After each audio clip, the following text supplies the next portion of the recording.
If you're new here, this is Feedback Friday. We do this every Friday, 10 a.m. to 12 p.m. Pacific Standard Time. This is where Tim and I review resumes, portfolios, whatever design asset you feel like presenting and showcasing.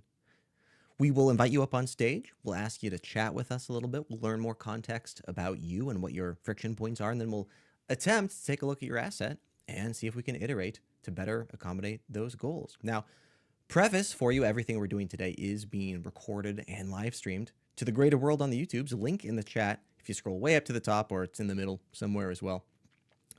That means a couple of things. One is you don't have to take any notes. You can always just go back and watch the video. But number two is it is being shared with the larger world. So if you have any sensitive data, like for example, your phone number on your resume that you don't want publicized to everybody out there, you'll either want to share a different asset or censor your asset before sharing it with us. And Tim and I will keep an eye out for that stuff before we post it on, before we take a look at it on YouTube.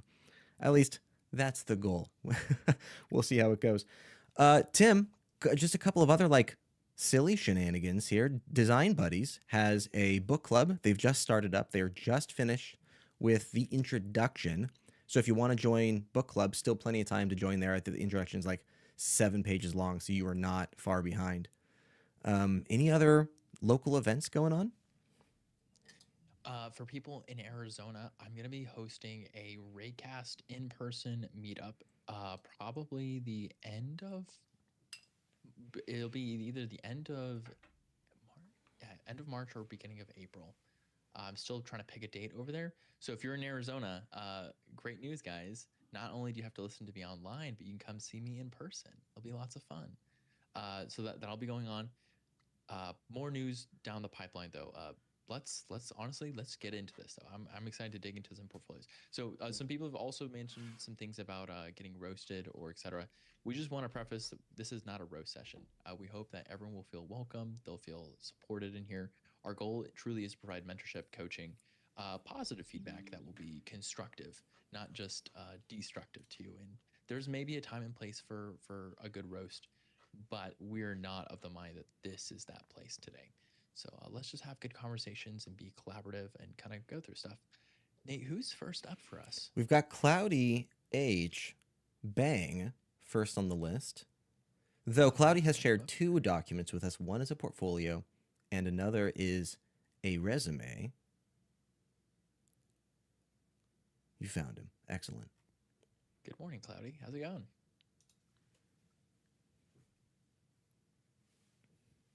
Oh, that's lovely to hear. Except, Cloudy, we can't quite hear you. So if you've been speaking this time, we're not sure what you're saying yet. It sounds like they're aware they're looking for a mic in the chat.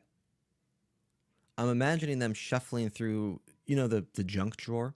Like your office has that cable drawer. I'm imagining them shuffling through that drawer right now. I can see that. Hello. Hello. How are you doing? Doing good. Cloudy, do you want us to look at your portfolio or at your resume today? I don't know. Let's do portfolio. Okay. And you're always welcome to come back another week to talk about your portfolio again or your resume. So don't feel like you do have to pick one today, but you don't have to pick one for all time. Okay. Cloudy, as we get into this, will you tell us a little bit about who you are and maybe some of your skills or things that set you apart, and then perhaps your goals, which is, could be something like getting hired. Maybe you're just reviewing your portfolio.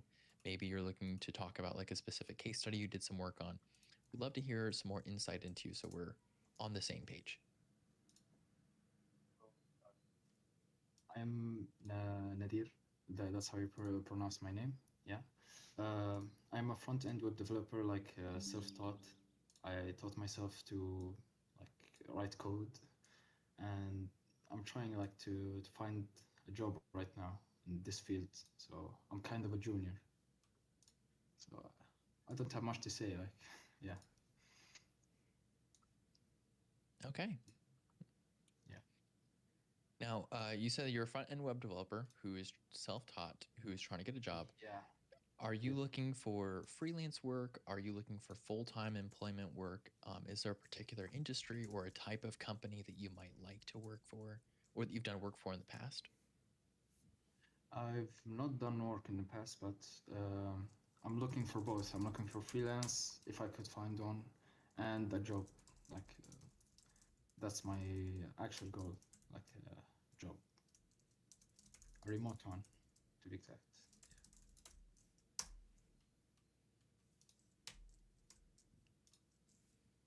Okay. Okay. Sorry Uh, if like I'm not great. talking No, no, much. no. I'm no. Yeah, You're yeah. fine. You're fine. I'm just thinking as I take this in. So, Nate, do you have any questions you want to probe Nadir about or go further on? Where do you want to start? Yeah, I'm looking at your portfolio.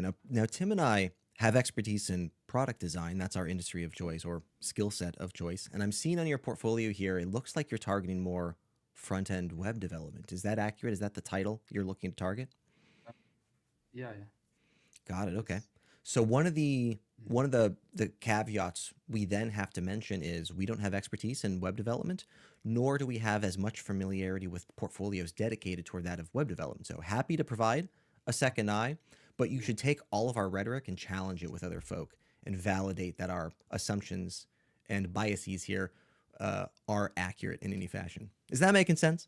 yeah, yeah, yeah, Perfect. yeah. Sure. Yeah. Yep, it is. Mhm.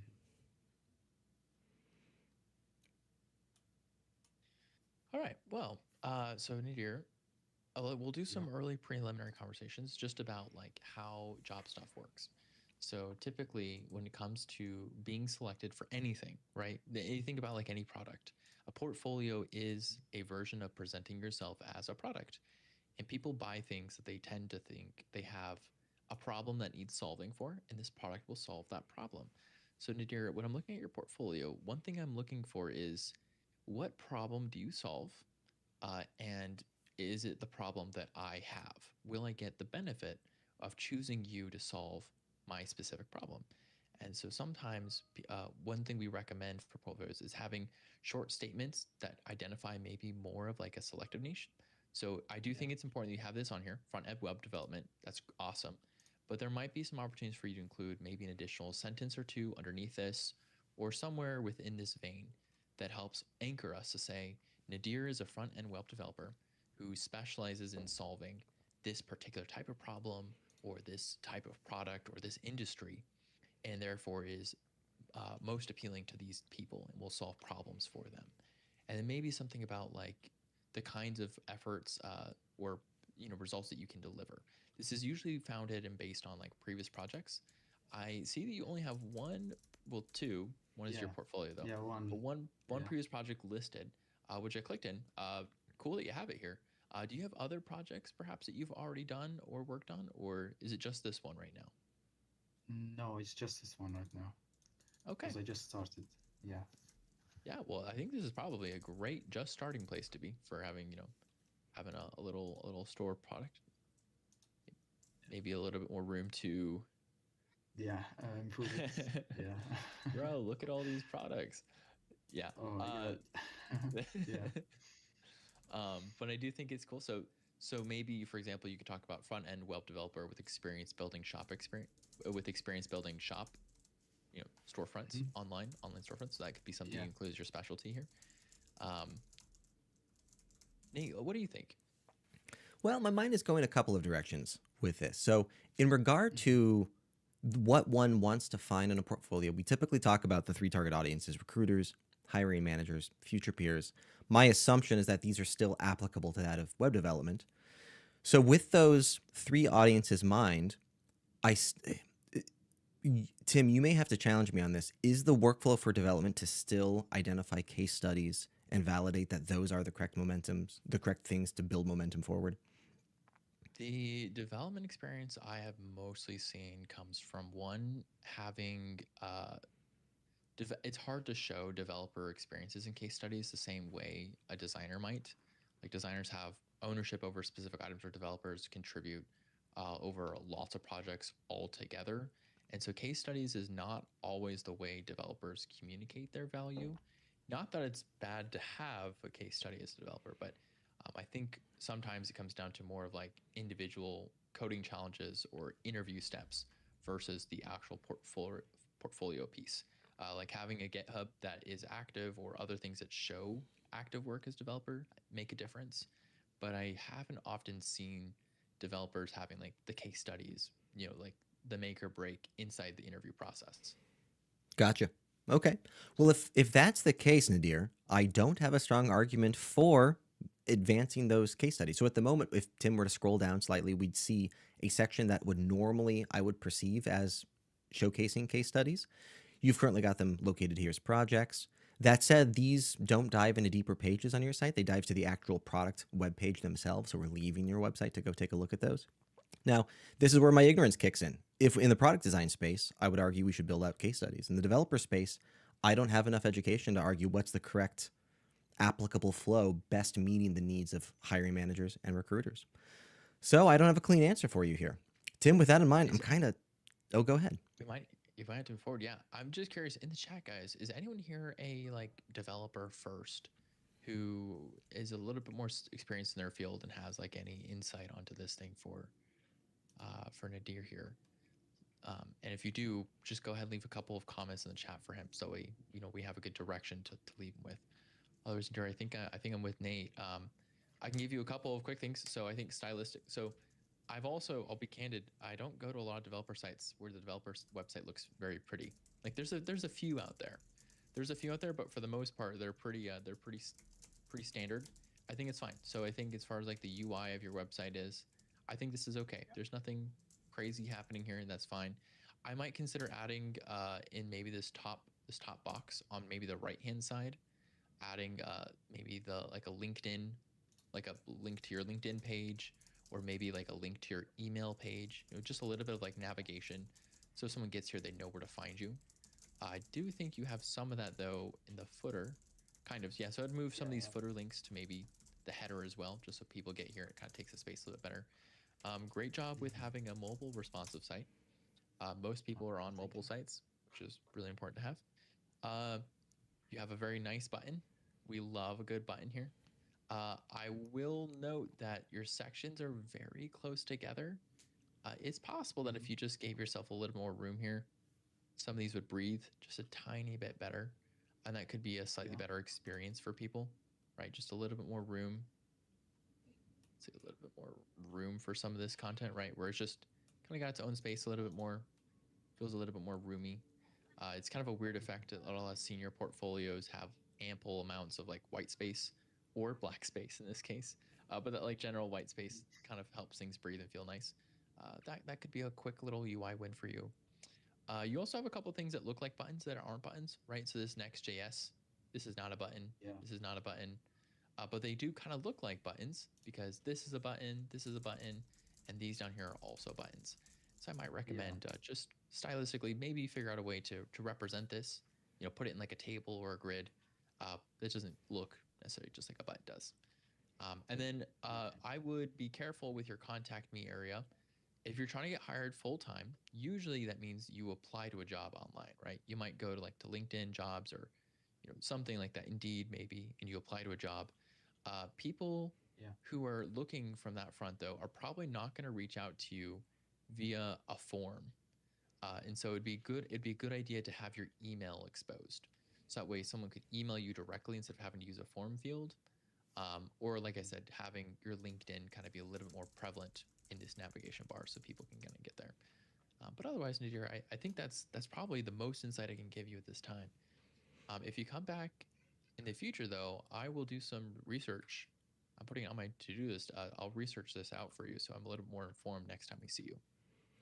I've got one last thing we can potentially add some value to, Nadir, and that is we mentioned earlier there are 3 target audiences. We talked about the 2 first ones, recruiters and then hiring managers. There's a 3rd target audience, and I typically refer to them as future peers.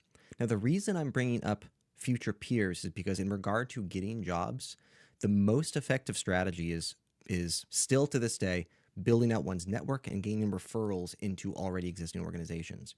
Referrals are by far the most effective way of getting jobs within organizations. So one of the better ways to build those referrals is to, well, you got to do your networking, but with that networking comes the ability to advertise yourself, in which case your about page actually becomes one of the more important ones for that specific priority of audience. And at the moment, I don't think we have one. We've got a little section dedicated to about, but I'd like you to think about the about page closer to that of like a dating profile, which feels weird to say in a professional context. But the problem we're now trying to solve is if I am currently, I'm an employee currently working at a company, and I think Nadir would be a good fit. I now want to refer you into the organization, but the quandaries and questions that I now have is like, is it enjoyable to work with Nadir? If I share a cubicle wall with Nadir for 8 hours, is he going to make my life miserable? So it's like it's those questions that we have to solve in order to get those high quality referrals into pre-existing organizations. So now it's that audience that we're wanting to target. How you feeling about that? Do you feel like you've got some feasibility to build out an about section that's dedicated more towards who you are, your personality, your interests, anything like that?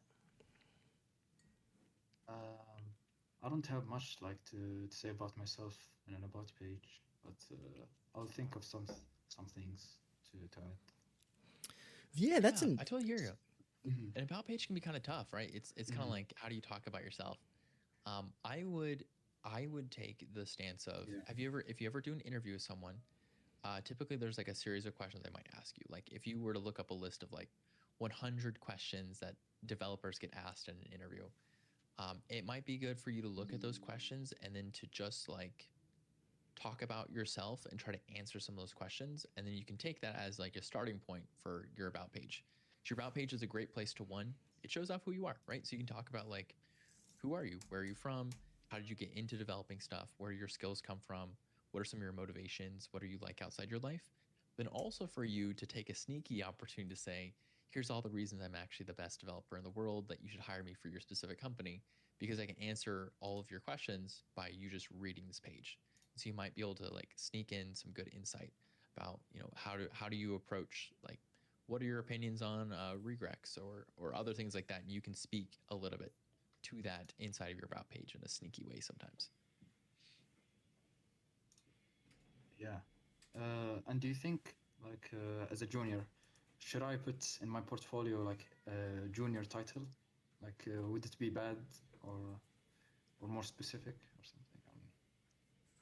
I think what you're describing is front end web developer, comma, junior, something like that. Yeah, yeah, yeah. Yeah, no need to put yourself in a box like that. You will have affordances to include things like that when you have a higher elevation, senior front end web developer. No need to advertise yourself as a junior. Tim, any conflicts with that Okay. mindset? I do not have any conflicts. The Yeah, the benefit of putting junior on there is that people who come here might say, "Oh, he's just a junior, therefore I don't have to expect his high quality of work." The negative, though, is that you lose the opportunity to market yourself a little bit above your punch grade. And so, if you really are looking for like an internship level position or something like at the very like basic level, and you're willing to kind of be grouped into smaller pools, then you could consider using like junior web developer. I'm kind of with Nate though. I wouldn't do it. I think you can stand to benefit a lot more from not labeling yourself that way. Okay. Yeah. Nadir, that's about where our intellect Uh, ends in regard to front end web development. yeah.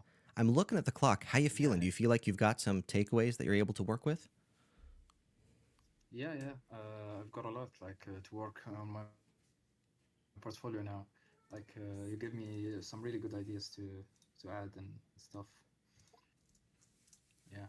Fantastic. Hey, really appreciate you hopping on the phone with us and chatting. Yeah. Sure. All right. Cool.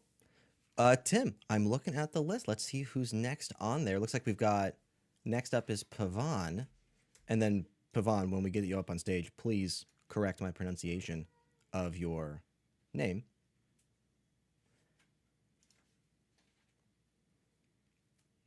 It also looks like a resume. So, after you correct our saying of your name, by the way, please correct how we say names. It is something we try our best, but we're also horrible at. So we need people to kick us in the shins a little bit and help us improve. And we are so sorry that you have to be the people who correct us, but we're trying. You do have a resume here. Before I open this resume on the screen, Are you comfortable with us showing maybe any personal information that might be in the resume? Yeah, that's perfect. By the way, you both got the name right. Heck yeah. Pavan, I'm trying to recall. We've chatted before, haven't we? Yes, yes, we have date. We have chatted on your portfolio before. Portfolio, but we haven't looked at your resume before. Nope, Perfect. first time. All right, cool.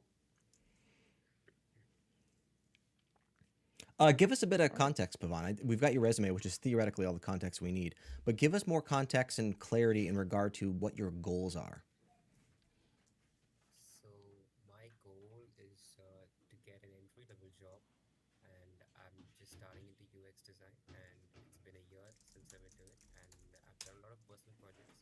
I've done one client project apart from it, and that's all about it is.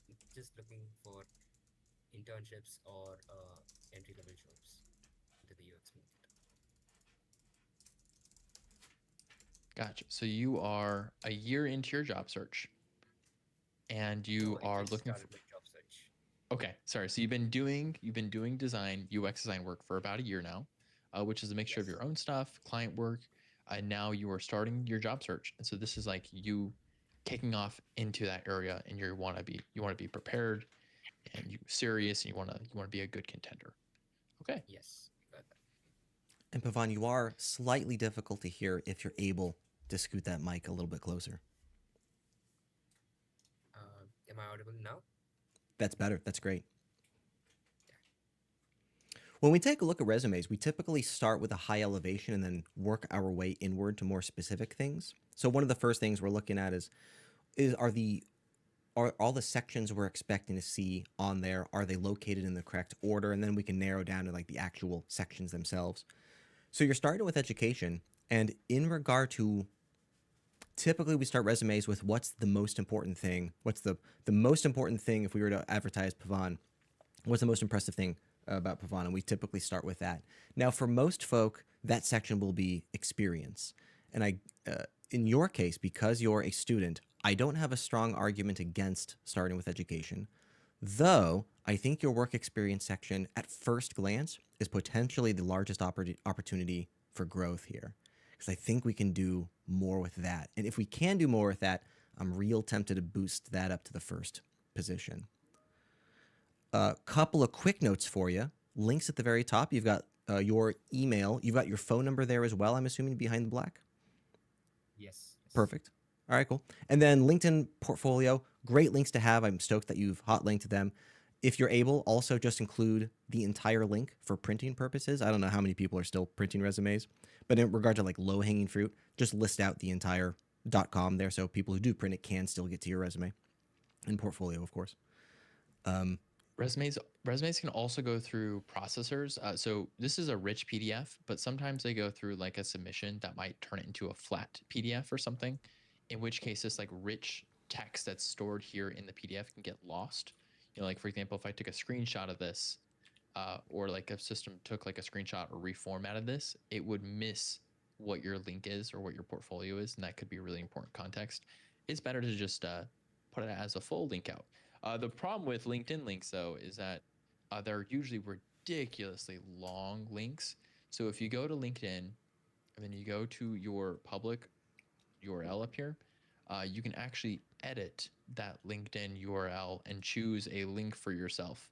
It's right here, customize, and you can make it something shorter and a little bit more palatable than the like 27, items it gives you usually.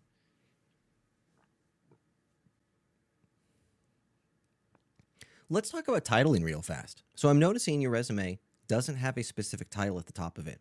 And there are advantages to position yourself with a particular focus in mind. But I also understand your entry level getting out of college here. Do you have an understanding of what title it is you were attempting to target? Yeah, I'm attempting to target UX and product design.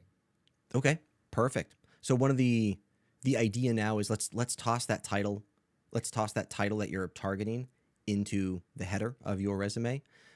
The problem we're trying to solve here is when the hiring manager has 14 different resumes open, we know exactly, and they're hiring for different positions at the same time. They know exactly which resume this is for, which job application this is for. It also It better also positions you. Yeah, it kind of gives like a little bit of confirmation bias, which is when like you tell someone that you're the right choice just by opinion, right? They might expect like, oh, if I was going to look at a UX designer or a product designer portfolio, I want them to tell me that that's what I am. And so you can say like, you know, like, Pavan, UX and product designer, and it's like, all right, well, Pavan's a UX and product designer. Like he's already the right guy, whether or not I even look down here. Like you're already telling me you are the professional that I'm looking for right out of the gate. And so that's also like an important, like just a psychological perspective to take on putting the right label here. The flip side of it, that though, is that if someone's not looking for a UX or a product designer, or the title of the job that you've applied to is like UX/UI designer, not UX/product designer, that can sometimes make you a little bit of a worse fit. And so there is like there is kind of a challenge of making sure you have the right title and that you are therefore applying to titles that match what you're looking for. But when you have the right one, it makes you an even better fit and a little bit more competitive. Okay. It's worth doing. Is the short answer. Okay. Pavan, I've got kind of a hot take here. And Tim, this is kind of a conversation for you. One of the things we've chatted about in the past is listing projects on resumes and the value that one receives from listing those projects. Now, where my mind is going is let's not list projects. Let's instead list it as experience and then take all those university projects and place them under another work experience section in experience. Any challenge with that mindset, Tim? No, so this is one. I've made a lot of notations here. Hopefully, we'll be able to talk about all of them. But one thing I definitely am of the opinion of you. I think you're right in putting your work experience up here at the top. But what I would love to see is taking these projects and expanding them. Now, excuse me, I do not know how in depth you've gone with these projects, but if you can say, hey, I've learned a lot from this client project, or from doing developer work, or etc., and maybe it looks like it's maybe even the other way around, that you started here and then I've moved towards UX. I would spend the time to make these as serious and as real as possible. Like add more maturity, and with that maturity, expand the amount of time that you've worked on these. Really make them shine as their own individual things. I don't think you need to notate as well, like client project versus personal project, because it's all real work. The difference is whether or not your small startup of Lablens versus Alpha Private Wealth received the funding, which most startups never do. So you're in great company. But if you can make these a little bit more, if you can basically take them all the way, take them as far as you can go, make them extremely mature, it still demonstrates your skill and your ability to bring things to life. This is the same problem I have with like the language of like case study. Sometimes case studies can infer like, yes, this is great in a vacuum, but not like actually real experience. When the fact of the matter is like this was like real experiences, you talking about your actual real life experience. So sometimes the word case study can diminish it here. Although I don't have anything against including a link to these projects here. I think that's still a smart move. So what I'd be looking for in your work experience is for you to list things chronologically, so chronological, and then to talk about each of these with the seriousness and the gravity that you can bring them as if they were completely 100% fully funded real projects that you've been working for, whether it's for yourself or for someone else, and just making them really come to life. And that means that you'll have to update your descriptions here. Right now, this is like I designed an AI-powered web application, which is cool, I guess. But this is not the kind of thing that people are looking for on a resume. Like if I'm hiring for a UX designer, I'm not looking for someone who's designed an AI-powered web application. I'm instead looking for someone who's able to take complex information, right? So you have complex medical reports, and then can take complex information and can make it simple and easy for users to understand, who can talk to users, who can make certain connections, who can draw impacts and lead to outcomes through various product skill sets. And so I'd be looking for you to make these more mature, but then to reframe this not as what you did, but more of like what you achieved and the process that you achieved it via. Is that okay so far for me to say that, Pavan? I have a couple of doubts still.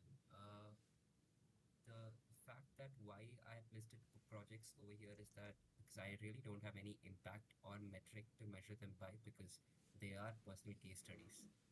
So the thing is, I don't want to put them under work experience because usually under work experience you have kind of an impact that you've made, a metric that you've changed, or something that has changed.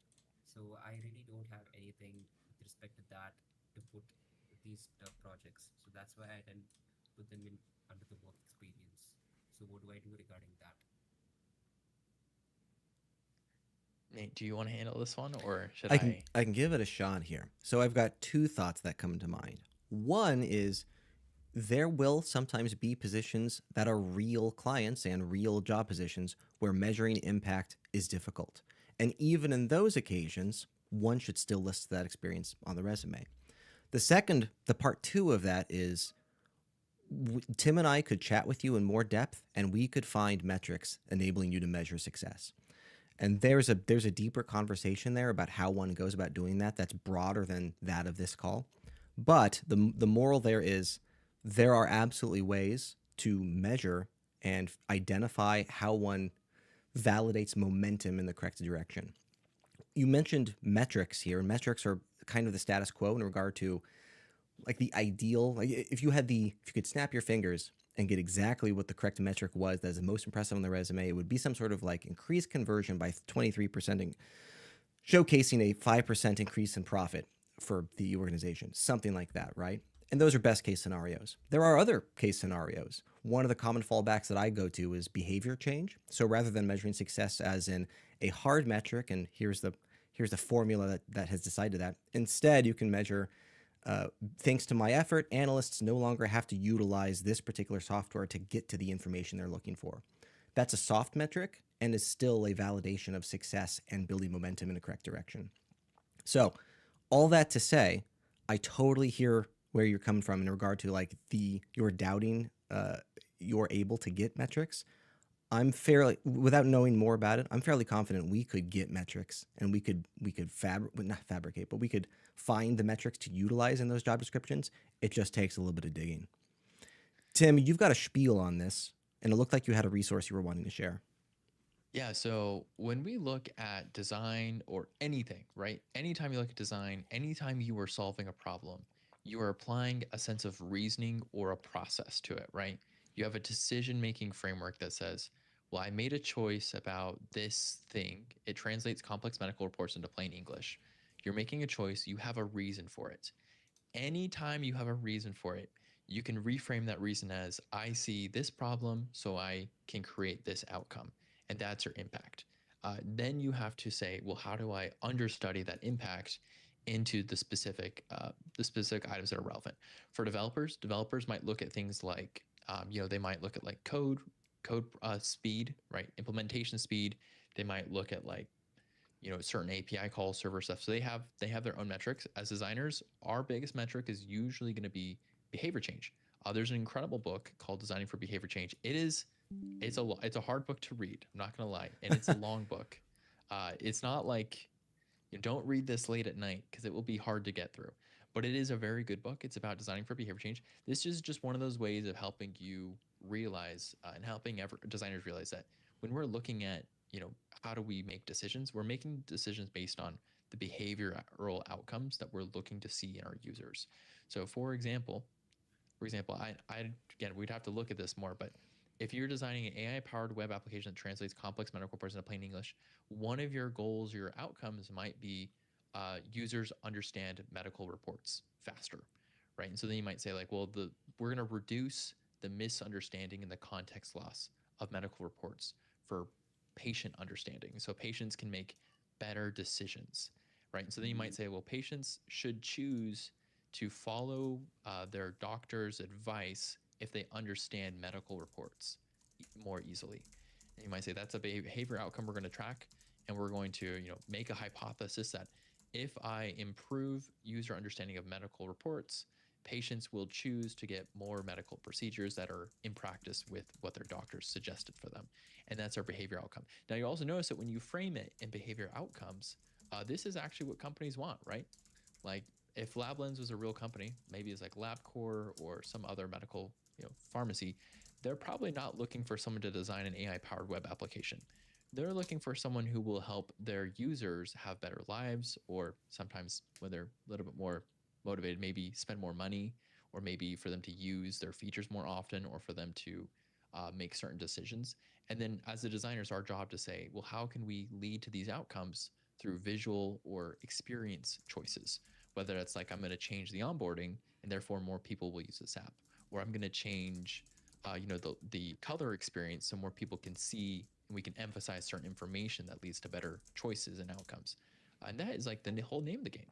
So uh, I am 100% sympathetic because it's not a skill we often talk about as designers, or that we're taught to do, is like talk about impact and outcome. But the reality is, all of these projects, you've made choices. Having an impact just means you have finished thinking about that choice and you can reasonably defend it. And if you cannot reasonably defend some of these choices, they're probably not good choices, or they're not mature enough to appear on here. So I, giving you the benefit of the doubt, I fully believe something like Clarity or Alpha Private Wealth, uh, these are probably reflective of good enough thinking that you can defend. I'm sure if I was to ask you, you could be like, yeah, I can walk you through this whole thing, and here's the reason we made this decision. That reason you made the decision should be reflected in your predicted outcomes and your impact, that you then tie to a process and reasoning. And then you use that to create your bullet points here on your resume. And this becomes your persuasive argument for giving the validation that you, Pavan, are the greatest UX/product designer in the world. Okay, I have a small follow-up question to this. Sorry to bug you guys more on this same topic, but I did have a resume where I put all of my projects as work experience because the work experience looked very limited with respect to UX or product design. So that was a resume that I created earlier, but then I deleted that. But when I submitted that to jobs or to internships, they asked me questions: have you really worked on this? And at that time, I fumbled. I couldn't really say that I actually worked this for a company. I had to say it out loud that this is a personal project. This was not done for any company or organization, and I've not measured anything real. So when I told them that, their face kind of went down, and they wanted me a bit more experienced. That's that is exactly why I put it as a project. Yeah, so we've left your resume. We're gonna go off the rails a tiny bit here. When I come here, this is a real UI, right? Did you design this UI here? Yes, yes, I designed it. So this is your work. Yes, So this is real in the sense that you did make this. Is that yes, correct? yes, So with that, I mean, with that underpinning, like, you've made this, you started it on your own. You've essentially created an idea. You have done the work to fully make it. You have you have your theories about certain users' personas, and then you, right here, you have before and after, right? So you already are talking about your behavior impact right here a little bit. You're making design, and I mean, I don't know about you, Nate, but I'm looking at this, and this doesn't look like fake work to me. This does look like real work to me. This looks like, something actually. I don't know how else this got here if no one actually did work to make this happen. It looks nice. It does look consistent. It's got a good green to it. You're not weighing in, and like, look at that. It's got some nice, some good thought here.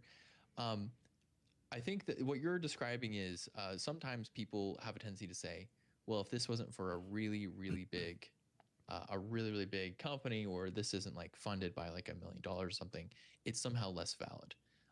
Bhavan, it will be your requirement, you as a standard bearer, to stand your ground and to know that, even if you are the sole owner, like, this is essentially, if you think about it in this way, you started a small business called LabLens, and you did work for the small business LabLens. You happen to be the CEO and the founding designer for LabLens in this case. But that doesn't make it less real. And that also doesn't make it any less valid of work. Now, the next step, of course, would be to say you launch LabLens and become like, the next multi-billionaire lab corp type company online. But that may not be a step that you want to take or that you have the necessary resources to do. That still does not make any of this work less valid or somehow less important. I would say you shouldn't, don't go the opposite direction and say like, yeah, this is 100% like a full business that's, in the Chamber of Commerce or anything of that nature. But I also think if someone were to ask you like, hey, is this real? You could totally say like, yes, like I made this real. You did the work to make this real. This exists. I can see it here. It's a real thing. It hasn't been necessarily purchased by anyone yet. No one has taken this work and applied it to a project. But I would still say I still think it's real. Um, sorry, I just get annoyed when people are in that mindset of like, it's a whole case study problem, right? It's like, well, like this is just a case study, therefore nothing you did was valid. And like that's so reductive and is not true or helpful. I'll get off the soapbox now. Pavan, I'm looking at the clock. How are you feeling so far? Do you feel like you've got some takeaways? Yeah, definitely a lot of takeaways. Tim mentioned he underlined something on my resume, something with respect to the extracurricular activities. He underlined something. I don't know what to do, but he didn't say anything about that. Yeah. So last big win for you is that when you are applying to jobs, your education is not the most important thing. Your work experience is going to be the most important thing. So actually, you should have your work experience as number one. Your projects, I'd collapse that into your work experience. So this should still be part of number one. And then number two will be your education. Inside your education, you could include some extracurricular activities, but anytime you use the word student or something that's less formal, like a club, this has the impact of making you seem less mature or less professional than you probably already are. So I would say probably don't include this unless you want to change this from like Syscom Student Club. You might want to say like Syscom, like uh, whatever your official role was, right? So you might be like Syscom designer or Syscom. I was a designer developer. Yeah. So then you could put that as your work experience. I would put that in your work experience then. I would not include it as an extracurricular activities. Extracurricular activities and education are really important when you're applying for college internship level positions or when you are applying to college or when you're in college applying to roles because it kind of qualifies you as like a prospective student or something of that nature. But you're moving into the professional experience now, which means that your identity, the identity and the value that they're looking for is going to be wrapped in here, work experience, underpinned by a good education section which I would remove years. We've talked about this in the past really briefly. Guys, discrimination via age is illegal inside the United States and some other places, yet people and companies will still attempt to do this by trying to figure out how old you are based on the years you went to college. So if you're not required usually to put the years you were in college, if you can remove them, we recommend removing them so that way people cannot create bias on you. Um, so I'd remove the years you went to college, keep your college in here. I would prioritize, college experience over certificate experience. So go college, then certificate experiences, and then your skill section underneath your education. Nate, you got any pushback on that? No, I appreciate all of that. What about like for the work experience listed over here? I've given I've given the timeline, I've given position I took, and I've also given whether it was in location or whether it was remote. What do you suggest for the projects that you want me to convert over there? Personally, I don't have any issue with these over here. What about you, Nate? I'm so sorry, I missed it. He's asking about the dates listed and the location listed when he's doing work. No, that's expected. This is the standard. This is the standard formation, and hiring managers and recruiters are looking for your dates on the right side. This looks great. Okay, that works. Cool. Pavan, I'm looking at the clock. We got to scoot to the next one. But I really appreciate you hopping on the call with us, I think for a second time, and I'm stoked to talk with you again. Thank you so much, Nate. Thank you so much, Tim. A lot of insights to take home. Thank you, guys. Yeah, our pleasure. Yes, and feel free to probe later on or in the future about kind of like this whole juxtaposition of like case studies, real work, etc. So Yeah, definitely. Thank you so much, guys. All right, next on the list, we've got Alex. I'm inviting them to speak, and looks like we're taking a look at a portfolio. Yeah, hi, I'm here. I'm Alex. Can you hear me? we can hear you, Alex. Am I in the right site? Yeah, that's the correct one. All right, perfect. Can you tell us a little bit about yourself, Alex, and what some of your goals might be? So this would be like, are you designer, developer, UX, product, and then your goals might be get hired, make some updates, all that kind of stuff. Yeah, I'm UX product designer, at least leaning towards it. And I'm looking, and my goal to with this portfolio is to find a job at this point. And I'm UX designer slash product designer for the past like 7 years, but I was working in for, I was starting as a freelancer, but eventually I ended up in for a long time with one company, and I was kind of like isolated as designer there, a solo designer there, and occasionally was appearing in some of the consultancy projects, so to speak. So now I'm looking for some kind of feedback to move forward from that company and from the consultancy work into sort of more middle to senior role in good solid team of designers and a good company. And I'm just looking for how to grow my meat and muscles to present myself, to be visible to the recruiters, because I tend to have some troubles right now finding a job, real job that might be interesting for me. And yeah, I'm you're welcome to roast everything, and you're welcome to feedback, give me a feedback, anything that you can criticize and with this portfolio, because I'd like it to be visible and tell about me as a professional. And yeah, just let me know what might help me. Yeah, thank you. All right, Alex. So I'm hearing that you are someone who's been in the UX slash product design space for the past 7 years. You've done a mixture of freelance work, but also were recently long term, full time with a company. And now you are looking to find a new home and to keep moving forward at a senior level rather than a mid level, which could be an elevation from where you previously were. Yeah, yeah, it's correct. Okay. Uh, can you tell us a little bit about? I think Nate might drill into audiences or et cetera. I just have a couple of qualifying questions. You said that you've been having a hard time with like getting recruiters. Does that mean you've like had a couple of interview experiences but they didn't progress, or is that like you have gotten emails from people but they didn't end up choosing you? Um, can you tell us a little bit more about that experience if you're willing? Yeah.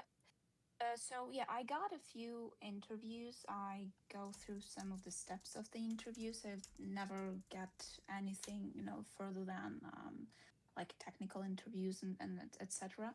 Um, but I've I tried to apply quite a lot, and I didn't get the real like interviews in the first place. Like out of like 100 applications, I got like a 2 or 3 interviews or something.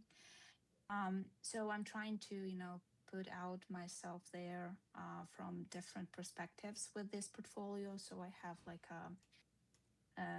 my thoughts and my writings, my blog, my medium, and also my works that I have here, like as a projects that I did before, and some of the side or pet projects. So I'm trying to, stuff everything there. So can you help me what, to answer the question what might work best with presenting myself at the senior or middle level at this point, yeah, so to speak. I think so. Nate, where do you want to start here? There are a couple of things we could talk about. We could talk about target audiences for portfolios, and we've talked about them a little bit in a previous one. Uh, what is your name? Do I refer to you as Alex? Yeah, sorry. I'm Alex, but it's quite hard to pronounce my official name. So yeah, you can call me Alex. Sounds great. Yeah, I appreciate your mindset there. Where my mind is going a couple of places. One is you mentioned that you're currently in a role that is closer toward consultancy, and I empathize with that a lot. My current role is close to that of consultancy, though I'm a fan of that particular formation. The other thing I'm hearing is there's a friction in regard to elevating away from.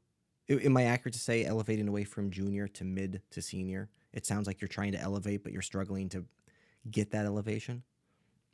Yeah, yes. Okay, cool. Let's talk about a couple of things then. One is in regard to targeting the audience, recruiters and hiring managers, the main priority is case studies. There are things we can talk about before case studies like value props and all of that, but the overall TLDR is your case studies are going to be the meat and potatoes, as my old boss would say, of your portfolio. And then in regard to case studies, if one is positioning toward, if one is a junior level, we'll see a lot of tactical approaches in those case studies. When it comes to mid-level, we'll typically see more metric analysis, success validation, that sort. Then when we look at seniors, we'll typically see more outcome advantages and sacrifices rhetoric. So what I'd like to do, if it works for you, is let's just dive into a case study, and then let's see if we can identify where you're currently being positioned, and then see if we can iterate from there. Does that sound all right? Yeah, sure. Cool. And I will let Nate do the big case study stuff. I will give at the end a couple of insights to maybe some of your landing page, and maybe a couple of items that could, like little tidbits and things that could be some easy wins later on. Yeah, sure. Thank you. I'm looking at case study number 1, and you've got a lot of cool things going on here. In regard to your imagery and aesthetics, as Tim scrolls through this, we'll see. It's a beautiful case study. The formation of your typography versus the imagery that is surrounding it. In regard to the layout and formation here, the case study looks fantastic. I don't normally typically talk much about the aesthetics just because in regard to UX and product design targeting, I think it's less important. But just wanted to call out what you've got here is fantastic looking, and I think it's great.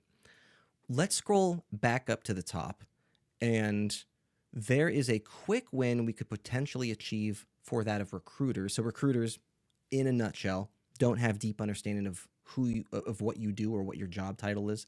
Their goal is to look at job description A and then product designer A and see if some of those keywords match up, right? So we can do a quick win for that target audience by adding some of the housekeeping here to the top.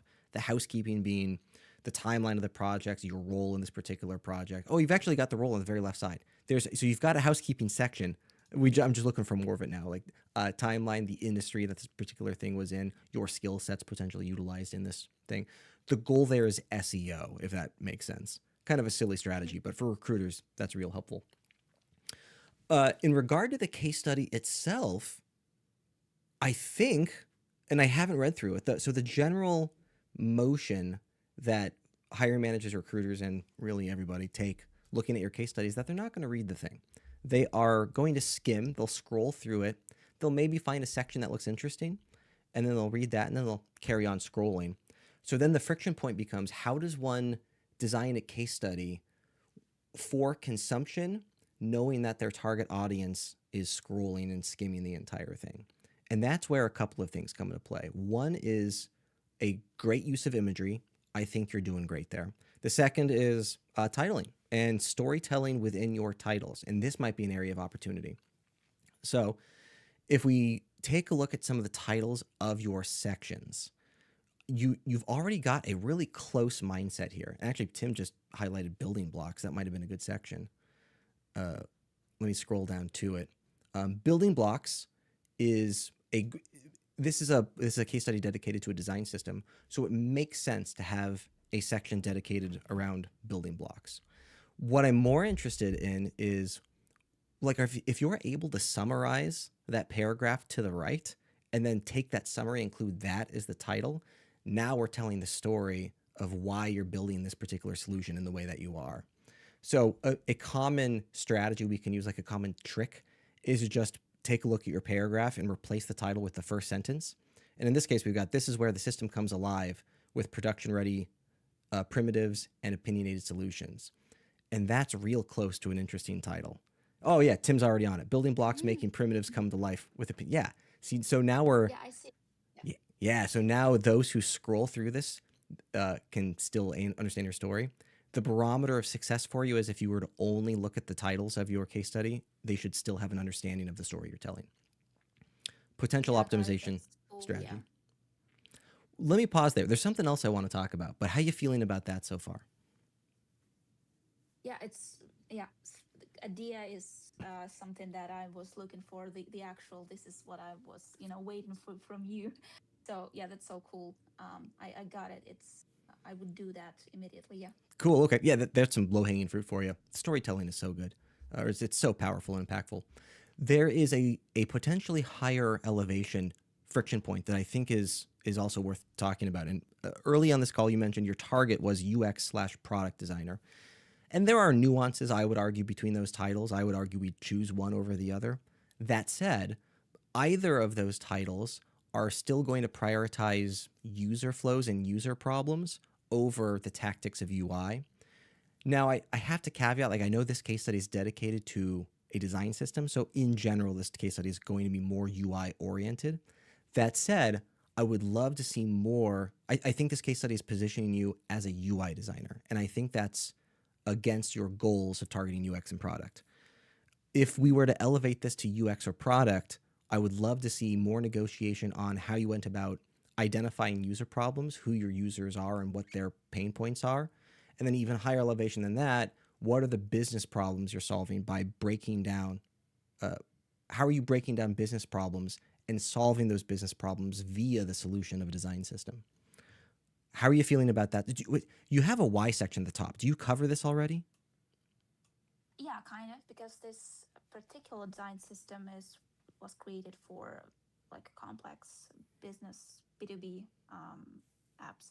So I'm talking about it there, but I think from your, from what you said earlier, it's quite good to have this gist in the title, the why in the title in a few, in a few words. So Okay. I got it. Yeah. Cool. I love design system case studies, by the way. Designs, I'm a really big fan of small centralized design systems that have really high opinions. Like I've worked on several design systems, and I've built several design systems. The smaller ones I think are way more interesting because they have like very real sacrifices, and they're forcing design teams to solve solutions in very specific ways. Design systems like Material and other federated large design systems, I don't think are that interesting because they are opinionless. They solve every possible problem, and there's 40 different ways to solve them. These smaller systems, I think, are way more interesting to talk about, and I'd love to learn more about like what sacrifices you're choosing to make in this design system and why you're choosing to make those sacrifices. Mm-hmm. Tim, I'm going to pass the mic back to you as I take a sip of tea and relax my throat a bit. How are you feeling so far? Do you feel like you've got additional stuff to talk about? I'm first of all just commending Alex on this case study. Like the work here, the amount of effort that's hidden behind some of these words and visuals is quite immense. And so I think there's something here to celebrate and be congratulated on. But as Nate said, I'm a little concerned that this as your first case study doesn't currently seem positioned to target the people who matter. The people who will hire you are probably not designers. They're probably not engineers. They could be product leaders, but maybe even then, I'm not sure those are going to be the people who are hiring and are those managers. So if you were to, for example, present this in a interview or something, I'm worried that right now it doesn't quite speak to the people who you need to get the attention of, which is why I'd recommend improving some of your naming, as Nate was talking about, by resurfacing what problems you solve and attaching them to the value of what you've done. This is a lot like our impact, right? So if we were to, let me steal one of these things. Let's see. If we were to read, we're going to talk about the impact. We're going to talk about the process, and then we're also going to talk about the why / the how. And so when we write headers or bullets that are in this sort of phrase, we need to say, well, we're going to talk about what did we accomplish? What is our outcome in the impact / the outcome? Which means that you need to choose an outcome or an impact to talk about. This will come from understanding your audience and who you're targeting, because you want this to speak to the people who matter most. So, for example, if I'm targeting an HR, like if I want to get hired as a senior designer at a corporate company, I need to know, well, I'm probably going to be talking to an HR manager. I'm probably going to be talking to recruiters, and maybe inside this industry, what are the skills that they're looking for? What are the things that are going to speak to them? And then I want to say, well, this outcome is favorable to these people. Like if I surface this particular impact that I was able to accomplish with this project, this is something that they'll value and will make me seem very good to them. So I'm going to focus my story on how did I achieve this outcome via this process, which is also like your design skill, right? So applying a design skill, what process did you do to accomplish it? And then the why you did this, and more of the how, right? So a better maybe title, you've currently had Ivy design system. We could maybe rewrite this as reducing interface complexity with, so we have, here's our outcome. We're going to reduce interface complexity. There's 100 other ways to write this though, right? We could say like improve dev handoff time. We might say like, I'm sure there's some other ones if I could just think of them offhand. You're more familiar with this than I would be, right? But improving dev handoff time, maybe like increasing brand consistency. Maybe it's like launching products faster. Something to this regard, right? Where you're speaking to like there's an outcome or an impact that we're having, and then we're gonna say, how did we do this? We did this with our 300 plus, 120 plus headless design system that we made, which is called Ivy Design System. And so we're gonna give it a very narrative description, which makes this a lot easier to capture the attention of people. Another way to think about this, if impact, process, design skill, high, what, why, how doesn't work for you, I also think of it as the JJJ, which is our jolt, our journey, and our jackpot, which is just a storytelling mechanic that says we should get someone's attention with the jolt. We should then tell them a little bit about what happens on this with an engaging story, and then we should reward them at the end of it with a jackpot. And so our engaging story is we're going to get their attention by saying, hey, that thing you want to solve the problem for, which might be interface complexity, maybe it's slow product launches, maybe it's dev teams that are confused or have broken components or aren't using Storybook the right way. That thing, I can solve that thing. So that's our jolt. The journey is I made a 300 plus token, 120 plus component headless design system, which is crazy. And the jackpot is it's the Ivy design system that I'm now going to show you all of with this beautiful UI, this excellent exposition of. And so I think in general, the principles of this, of identifying your audience and reframing your case study around that audience and the specific outcomes that are important to them, rather than just talking about in general, like, oh yeah, I built Ivy. What is Ivy? Why is Ivy? This framework will help us sell you, Alex, because Alex, you're the product. Ivy's awesome, but I did not come here to buy Ivy, unless maybe secretly you want me to buy Ivy design system. But I came here probably to buy Alex and to see if Alex is the right product for me. And so I want this to sell me on Alex. And Alex wants to show me he can solve problems that matter to me. And Ivy is just one of the ways she solves problems. And so even coming down here, we have a lot of talk about Ivy, but I need this to be connected to you. I need this to be like, Ivy is this thing. I made this decision because of XYZ reason. Why Ivy? This is this thing. I saw this in clients and other teams happening, or I experienced this problem and I knew I could do a better job. Something to the extent where you have more ownership of this, and this will help sell you as important to Ivy and as like the driving force here. It'll make you a much better candidate in interviews or technical reviews when you're showing off Ivy design system. Is that okay? Does that track so far? Yeah, Yeah, amazing. Thank you for this feedback. I never actually thought about from this perspective that it should be kind of positioned also as a sellable sort of thing from from my point of view as me as a sellable product. Um, but yeah, it's a good angle. Yeah. Yeah, yeah, we love that angle. Okay, great. Um, there's a lot of good stuff in here. I think, and obviously you have a lot of technical skills. I think with that slight lens, maybe it might be a good idea to, maybe duplicate your IVD design study, case study, and then just kind of do some work on it. See if you can translate it a little bit. You might need to trim a couple parts. You might want to expound some other parts, just with that product mindset lens of impact your Jolt journey jackpot as you kind of do this a little bit. That'll be fun to see. I do want to really quickly, we have to move on, but I want to give you some really quick wins for your homepage. I love your aesthetic. It's a very minimalistic aesthetic. Keep in mind that images create big impressions. Having a professional image of you, even if it's small, will create a good impression of people usually and will help you feel more real rather than a text website. Also, if you're trying to get hired, like if you're moving into a position where you want people to hire you, your most important action is probably for them to look at your work. I would move your selected works above your latest writings. Um, I might add like my latest writing as a button up here so people can still access your latest writing or something very quickly. All the same, your selected work is probably the most important thing for people to get to, and I would surface it a little bit faster, having a professional image. Also, your SEO. So you notice here in the sidebar, if someone was looking at lots of portfolios, right? So someone might be looking at like an Adir portfolio, some might be looking at like a Waven, and then you notice that you can kind of disappear here because your name is not listed in your header.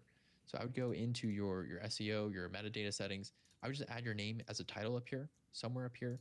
Maybe add a little Oh bit of a yeah. description, just some basic housekeeping stuff that will make you stand out a little bit more in these little tab bars. It's a very small thing. It's like a tiny, tiny thing, but I think still worth it. And then some of your buttons here. I was noticing that this has a hover state. This essentially has an affordance that says, hey, click on me, but this is not actually clickable. This this is the button. This little arrow is the button. We, I we can't see your cursor, I would just a reminder.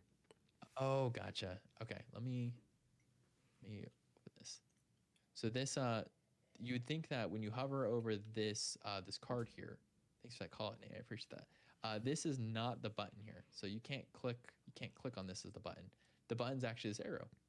The arrow over here is the button, which is a very small touch target. I would update this so that way the button is this whole card. This could be the button, and I think the arrows should just be decoration. And that way, when people are on your website and they come down here, they can click on a little bit faster. You might find if someone comes down here, they click on this, they may not realize that they have to click into the arrow to get to this case study, and they may think, oh, this is not actually a case study. It's just a carousel showing off some work. But those are my really quick insights for you. Alex, thank you again for your time today. We appreciate you. And it would be, yeah, I think there's some cool stuff in here. I'm excited to hear maybe as you change a couple of just your copywriting stuff, some of your positioning, lead to some good results for you. Alex, we've given you a lot of critique. For what it's worth, I'm adding a link to this portfolio in a database that I've got saved. I think it's an incredible portfolio, and I think it's a solid inspiration for other folks. Thank you very much, and thank you for your time, for your critique. It was very valuable and uplifting. Really, thank you very much. And I will do, everything that you told me. I see the perspective in this and see the future. So yeah, thank you, all of you. Yeah. Appreciate the kind words. Next on the list, it looks like we've got rainshine18. I think I've found them. Though, Tim, I have learned. Oh, you've already got them. I have learned Discord has streaming mode, and I apparently have that turned on. I'll have to figure out how to turn it off. Some of the names I can't even see. They're just single letters. Okay, well, Rainshine, I've just invited you to the stage. Welcome to the stage. If you'll just come off mic and let us know a little bit about who you are. Oh, but first, we're about to open your resume. Is there anything in your resume you're not comfortable with? Are you okay with us opening your resume? Yes, definitely okay with that. Okay. Tell us a little bit about who you are, maybe some of your positioning, and what your goals are right now. Yeah, so um, I'm a product designer and I've been in the space for 5+ years now. I've been designing experiences for consumer and enterprise, and I most recently was at Kavana, where I am no longer at. And so my goal is to find the next opportunity, and I just wanted to get your feedback on how to properly lay out my resume and also the content that I have on my resume. I produced this resume in Figma, and so it is a PDF, but I think maybe because it was created in Figma, it might not pass ATS that well compared to a standard doc. And so I'm just concerned about that part. And also, as you can see, I crammed a lot of bullet points in my resume just because I want to get my experience out there as well, hitting all of the keywords that the hiring company might be looking for. But I don't know if that is actually hurting me in the end. And so I just wanted some feedback on those points, as well as any other feedback that you might think of. Absolutely. So we're hearing that you are at least a mid-level product designer who's been working for Carvana on both enterprise and consumer type teams and a couple other places before that. As you're creating your portfolio, which you made inside of Figma, you're thinking about ATS compliance. You're thinking about if the information you're surfacing is relevant, and then maybe if you are even showing the right information in the right order. Is that correct? Yes, that's correct. And one thing I want to add to this is that I may be at a mid level at Kavana, but I've always been operating as a senior product designer. And so I'm hoping for my next role, I can actually make that jump. And so I really want to make sure that my resume reflects all the responsibilities and the skills of a senior. Okay. Okay. Nicely heard. Nate, is there anywhere you want to start, or should I give any quick information for? And is it Selena? Is that what we should call you? Okay. Is any quick information for Selena? Well, I'm hearing, I've heard all kinds of things, and I've taken a bunch of notes. But Selena, it sounds like the main friction point that you're trying to solve is ATS validation. Is that the quick summary? Is that sounding right? Yeah, because I have been tracking my applications and just the return of a interview, and it's pretty low. It might be due to the market, but I think it might also be due to my resume. Um, I think I'm just worried that because I want to make it look nice, that might actually hurt me instead of just opting for a very standardized resume format. Yeah, yeah, I totally understand where you're coming from with that. Now, for the folks who aren't familiar with ATSs on this chat, ATS stands for Applicant Tracking System, and it is the utility by which recruiters and hiring managers and organizations use to manage the relationships with that of applicants. So when we talk about ATSs, we mostly talk about resumes, but keep in mind that ATSs are larger than that. They do all kinds of things like looking up the conversations you've previously had with these organizations, the interactions that you've had, all personal communication between the organization and yourself. So, and then anybody can look that up through the ATS. Cool stuff. The larger the organization, the more robust and feasible typically their ATSs are.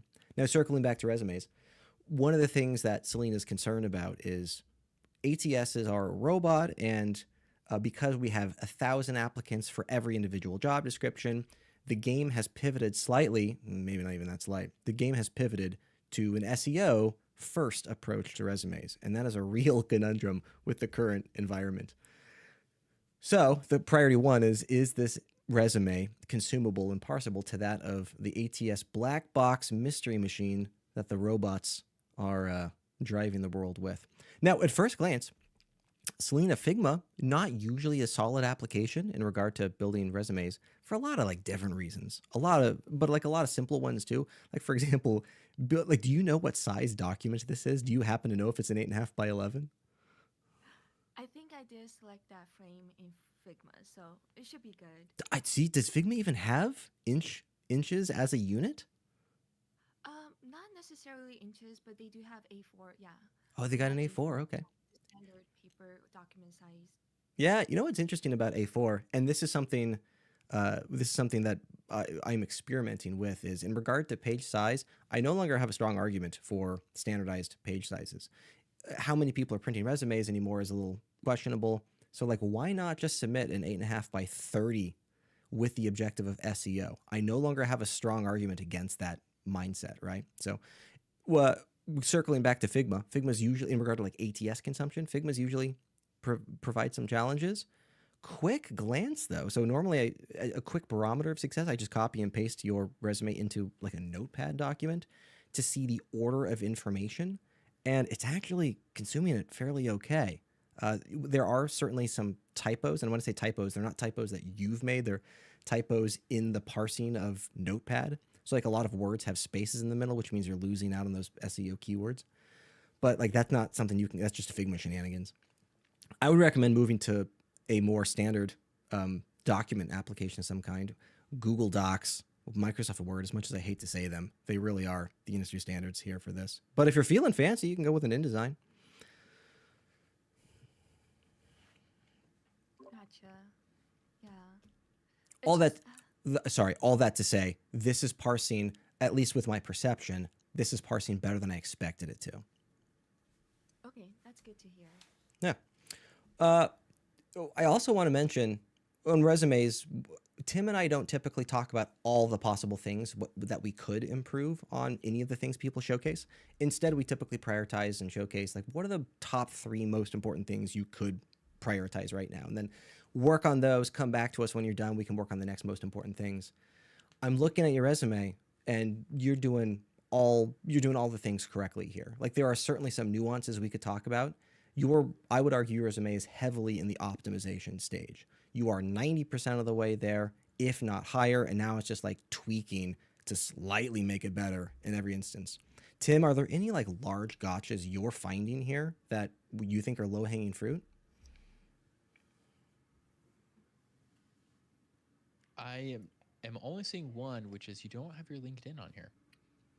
That's kind of the main one. You're missing your LinkedIn contact information, which is usually something people want to see, especially at a stage, as well as you're missing the senior tag here.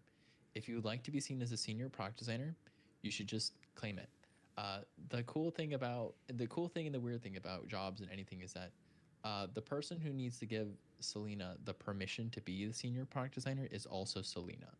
And so, Selena, as soon as you say that you are a senior product designer, people will look at you like a senior product designer. That is just how that works. So I would put senior product designer right under here, just so people know that you are in fact a senior product designer. And then also including your LinkedIn over here so people can find your LinkedIn quickly. Great job putting out the full contact information for your thing. As Nate said, I think you're probably in the stage of largely just optimizing things. There might be a case to say, I did notice over here. Look, this is also me too. Okay, just so everyone knows, I have a bachelor's degree. It's in biochemistry. It is not design. So I'm right there with you. I think sometimes it might be better to say you have a bachelor's degree from the University of California, Irvine, but not necessarily include the exact title, because sometimes people who are not in the design space, people who do not see the cross collaboration as valuable as it could be, or understand business economics and how much this actually leans into product analytics, which is a huge part of design and product space. You may accidentally bias people into thinking that you're not quite as qualified as you really are given your background. So that might be like a very small optimization win. Very, very tiny though. The column layout concerns me a little bit in the sense that you have a column here and a column here. Historically, that hasn't always been parsed very well, as well as this bullet list. Skills in a bullet list, this is an optimization thing, right? We typically recommend this as paragraphs, where this is right now formatted easily for a human, right? If I was a human, I was reading this, I can see oh yeah, this is a very nice little column here, contact info. It's very well designed. It looks aesthetic. I can scan this. This is obviously the right way to consume a good chunk of content. But ATS systems typically want comma separated paragraph. So just the whole thing all together, which is not as aesthetic, but has tended to be a little bit better. If you assume your ATS system is always a little bit older and not as good or as modern as it should be, like if you're running this in like a low tech solution, having a low tech solution resume is usually a safer choice than doing something that's a little bit more intensive. Which is also why Figma is not a great PDF creator for this specific use case. Although if you were doing graphic design or something, probably okay. But because you want this to be parsable and you want it to be a very like easy standard PDF system, Figma may not suit you. In which case you could just go to Google Doc or anything else, or even like, maybe you could render it as a flat PDF, like a flat image that gets put onto a PDF that then you flatten. That may even be better, just because it, it gives it like the right structure inside of it. Those are my quick thoughts. I do have some thoughts though about the fulfillment team experience. You're very process oriented here. So you're talking about lead, end design. That's a process. Designed, that's an activity. Leverage, that's an action. Design, that's an activity. Versus some of your other ones, which are you have an impact, right? You have sorry, that's terrible drawing. You have an impact. I think these impact ones are stronger performers in that you should lead the impact, put the impact at the front. That's a preference that I have. That's not necessarily a law though. If you put that impact at the front, it kind of gives authority to the entire bullet and can make it stronger. And I'd be looking for you to take these bullet points, these are like medium to medium good. I would look for you to take it to the next level by just adding a little bit more impact or outcome qualifiers, even if it's only estimated based on your best reasonable guess, and you saying like, this iOS app improved the experience in this specific way for this specific argument or target of people, and just doing that. I also know somebody who worked at Carvana back in, I think 2022. Who is it? Her name is Margaret. I don't remember what team she was on though. She was a product analyst. But she's a cool person as well. Anyways, that aside, not that all Carvana people know all Carvana people. That'd be insane. That'd be insane. But it's just cool to see, seeing this. She thinks a lot of the same way. She has she's just a great analyst, a great person at her thing, and I have the same, I think, respect vicariously for you in here. And I can see that obviously reflected. Like Nate said, you're doing pretty much everything correctly already. It's now just the small wins and making sure your information here is parsable and therefore given the respect it deserves. Do you want to talk about the summary at all, Nate? I'm down to talk. I've got a couple of things here. Yeah. I first want to yes and Tim's notion in regard to leading with impact. Tim, go back to that sloppy box that you drew there. Yeah, Selena, this is what a great example of a well-written bullet point. In regard to optimization stages, this is where we're at in the conversation, right? Just swap the order of information. So if we're looking at that bullet that Tim is outlining in pink, it currently states partnered with PMs, engineers, analysts to interpret user data, form hypotheses.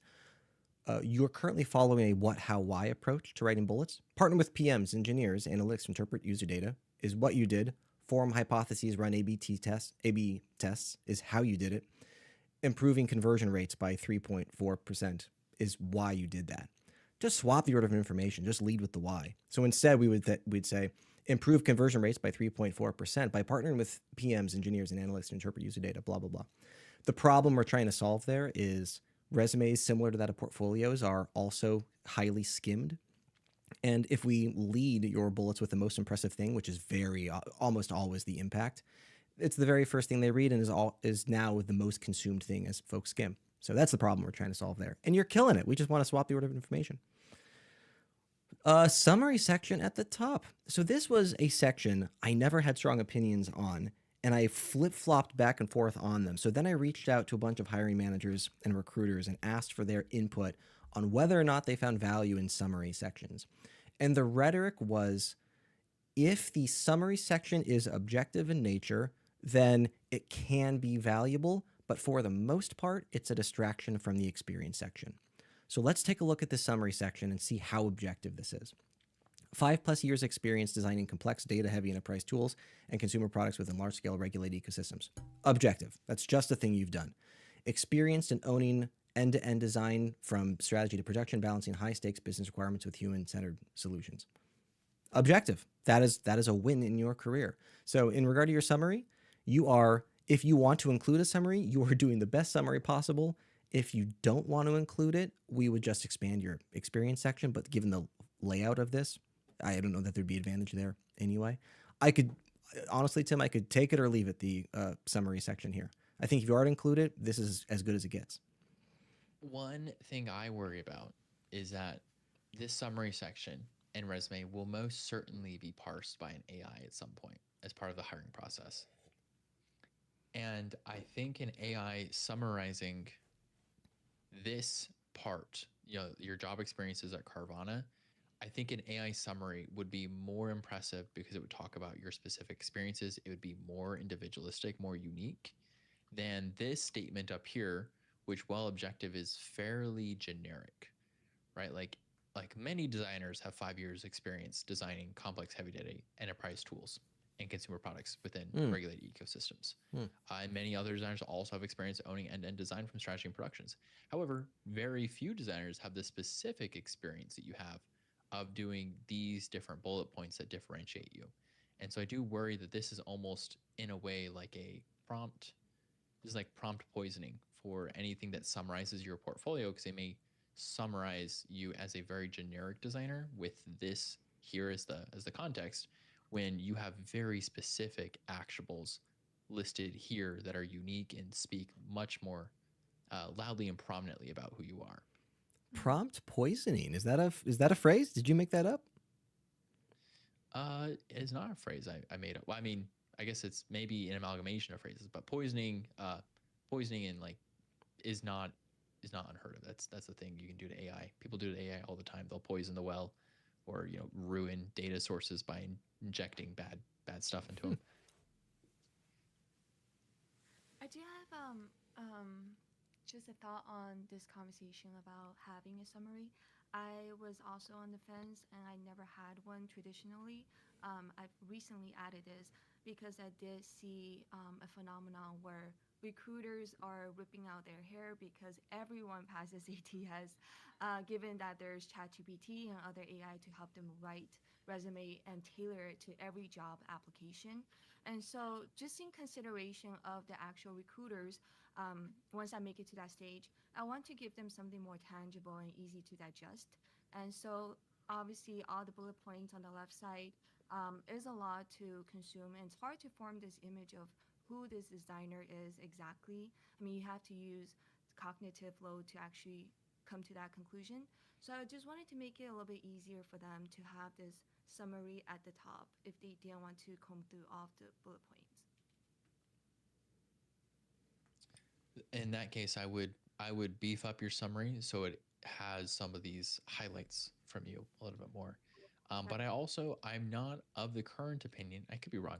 Just so everyone knows, our opinions are not the law. We're wrong, maybe all the time. We don't know. We're doing our best with what we do know. I would probably suppose though that your resume is not primarily consumed by people. That is always something that's on my mind. It is probably most often consumed by ATS systems that do matching, and then it may be screened very briefly by recruiters. But I would not suppose that recruiters are digging through your resume ferociously or with a high degree of awareness. Mm-hmm. That makes sense. I like Tim's rhetoric here. I'm persuaded. Yeah, I got tunnel vision and didn't catch that it was more generic. That second sentence is more generic in nature. Tim has persuaded me otherwise. Selena, What? how you feeling? I feel good. I have a lot of tangible next steps, which I'll definitely work on. Um, I'm still a little bit on the fence about converting this to just a typical Google Docs resume, because there's just not a lot of aesthetic ones out there. And I totally get it. The machine reads before the human does, but I don't know. Being a designer, that just really hurts me. I hear you. I have one quick thing that I've noted here. In the very last experience section you have, you're missing a month on the year of your experience there. Was that a mistake or was that intentional? That was just really because I can't recall. It was an ongoing, like I'll pick up freelance gigs even while I was working full time. I just don't remember when exactly I stopped. But I guess I can just conjure something of my own mind. It doesn't have to be. That's Obviously accurate. December. Obviously December, of course. The maximum distance here. The only reason I bring it up is because as you're applying for jobs, and I have no doubt you've experienced this already, you go through the process of, hey, add your resume and we'll parse the rest of the application for you, and it will just not parse the month, and oftentimes applications require it. So you just have to manually go back and do it with every application, which is kind of a bummer.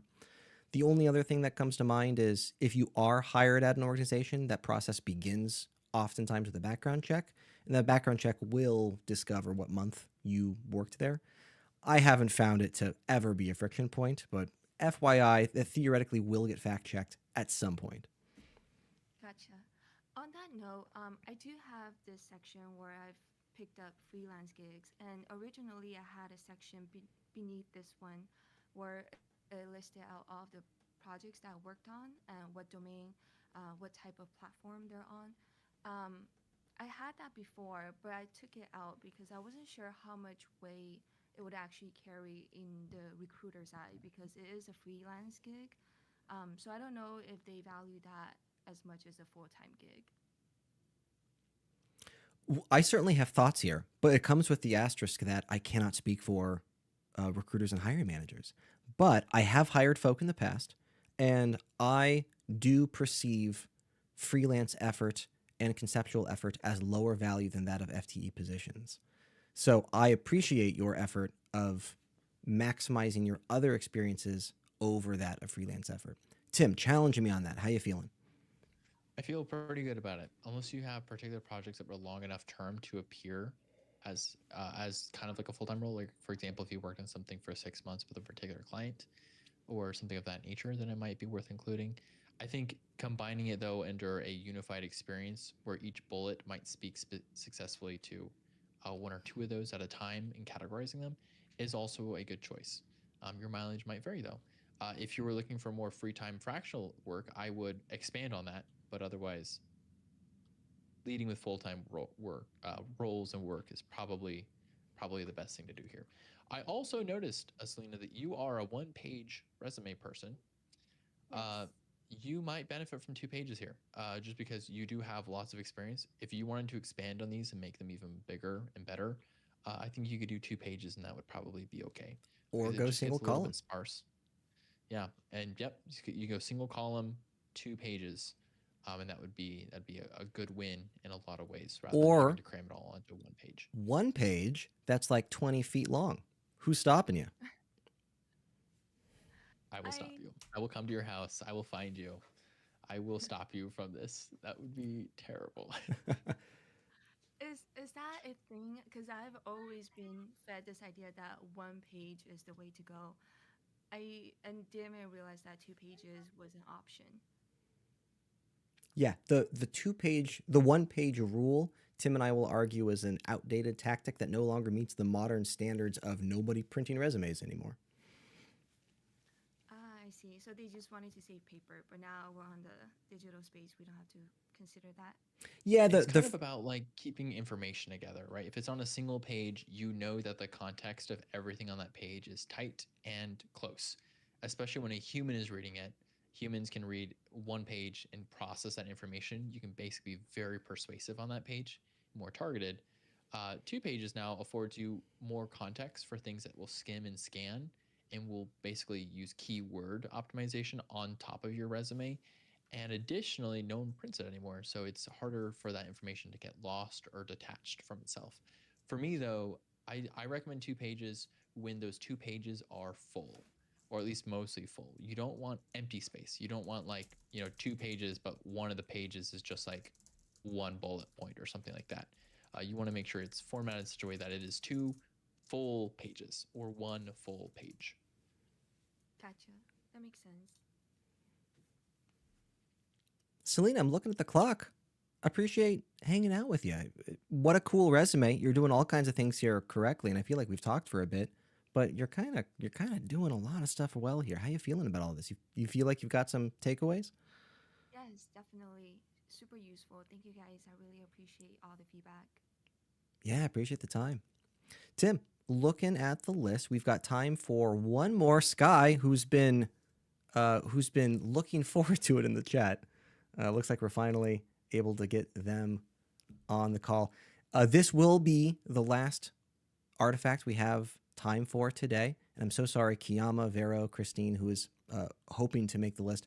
If you want us to take a look at your stuff next week, next Friday, happy to take a look at it. I would highly recommend showing up 5 minutes early just to make sure you're one of the first folk on the list. If this is your first time here on Feedback Friday, we do this every Friday, 10 a.m. Pacific Standard Time to 12 p.m. We go for 2 hours. I think those are all the words. I think those are all the takeaways. Any last words from you, Tim, before we move on to the final review? No, but let's get into it. So I already invited our friend up to the stage. Sky, if you want to go ahead and tell us what your name is, what we should call you, and then let us know Uh, some of your goals, context, and who you are. hi, my name is like Preetham. So I'm currently like pursuing my master's in human computer interaction at ASU. So this is my like final semester. So my goal, I'm like applying for the product design jobs, for the like entry level roles, or like for get into and like any internship. So I just want to do like my portfolio review and resume review. So like, if there any like areas that I can improve over there, so it would be like very helpful for me.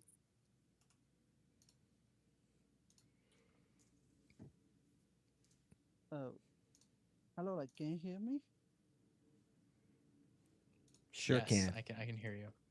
Yeah. We can hear you just fine. So I'm hearing that you are a student right now, or you're Yeah, a master student. You're a master student I'm a master student. Yeah, this at is my like ASU. final. Yeah, We love it. I also graduated from ASU. Your people. that's nice. Oh yeah, And then you are currently pursuing machine learning. Is that what you said? no. I'm like pursuing like human computer interaction. Okay, perfect. And then and so this is you testing the waters with your portfolio. Yeah, so I just want to know like where are some areas like how can I improve my portfolio? I know there are like there are some kind of things like I have to change my case studies, like I have to do some iteration on my case studies, like make it much better. So yeah, so that's it. Like I just want to know what are the areas like I can improve. Sounds good. Sounds good. So it sounds like, Nate, we're gonna do a full like a positioning review here on the landing page, and then maybe a brief peek at a case study. All right. Yeah. And anybody that's got their bingo board ready in the chat, get ready to mark a box. As well as like, can you look at my resume too? Like it would be very helpful. I'm not gonna we won't promise that. We typically choose either portfolios or resumes. We just Oh, have limited time and limited bandwidth. But okay, you're okay, welcome to okay, come got it. back in the future, like next week or something, and continue where we left Yeah, off. sure. All the kind of stuff. Okay, so let's talk about your landing section, and let's just do the typical positioning first. Of course, like we know, like products win or fail based on how they distribute information. Distribution is like the number one thing for making or breaking.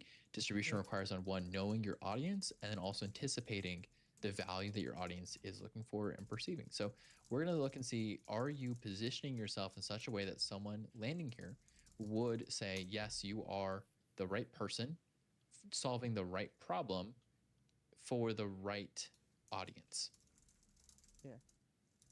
And so I have here, so hello, we see you. So we've got I'm here. We also have a couple pictures of you that are in here. These are very informal pictures. So we Okay, have you positioning as a product designer, 3 years across. Okay, so we got your years. We have some specific industries. These are pretty broad. SaaS is kind of like everyone. Healthcare is very specific and different from SaaS usually, and then fintech. okay, So I think these are actually like the big three. So you're going to market at all the big three, and then you're currently pursuing machine learning. I don't see there's anything. Nate, I don't see anything super wrong with this positioning.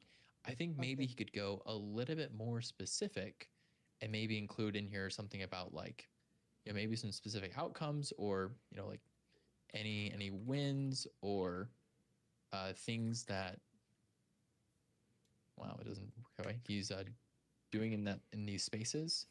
But I also don't see this as like any there's no design crimes here at this point. I think he's probably doing Okay, okay. What would you say, Nate? okay. I also don't see any design crimes, uh, which is a fun phrase that we've never used before. What Tim is describing is an objective of positioning you to better meet a particular niche of category. Have you ever had a Yeah. conversation about getting a target niche before? No, no. Um, Tim, I want to take over the screen for a second. I've been working on a mental model, and I promise I won't take too long here.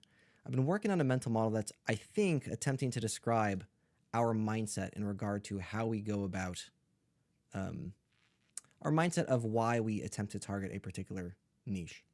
So let me see if I can pull this up real fast. When we say the word niche, I feel like people think what we're describing is this scale of generalism versus specialism.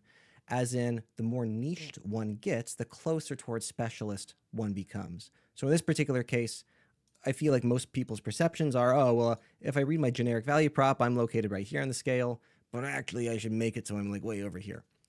I want to challenge this mindset a little bit because, in regard to building one's niche, it doesn't necessarily have to be down the deep path of one's industry or skill set um, or other things. So